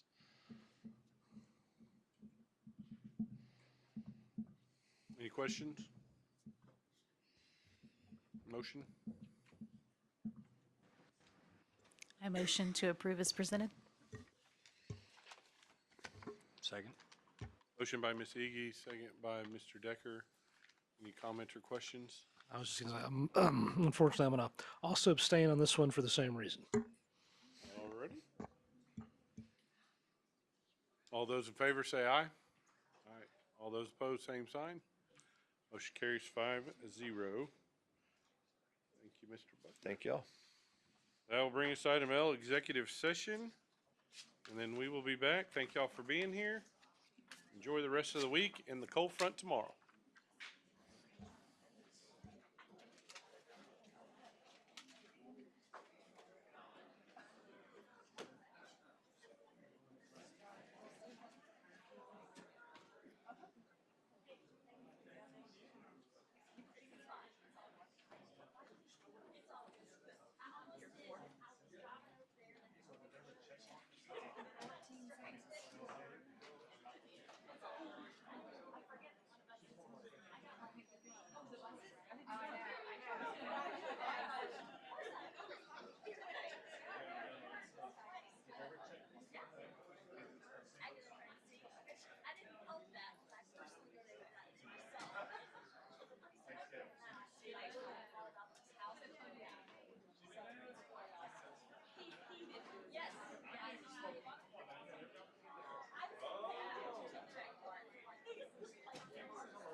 All right, we're back in open session.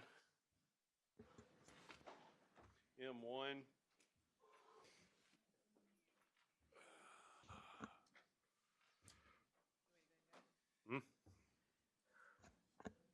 I move to uphold, hold on, the recommendation of the school attorney to authorize the superintendent to negotiate a settlement for docket number 321-SE-0524. Second. All those, any comments or questions? All those in favor say aye. Aye. All those opposed, same sign. Motion carries 6-0. I move to uphold the recommendation of the school attorney to authorize the superintendent to negotiate a settlement for docket number 027-SE-0924. Second. Motion by Ms. Simmons, second by Mr. Ben. Any questions, comment? All those in favor say aye. Aye. All those opposed, same sign. Motion carries 6-0. That'll bring us to item N, adjourn. Thank y'all.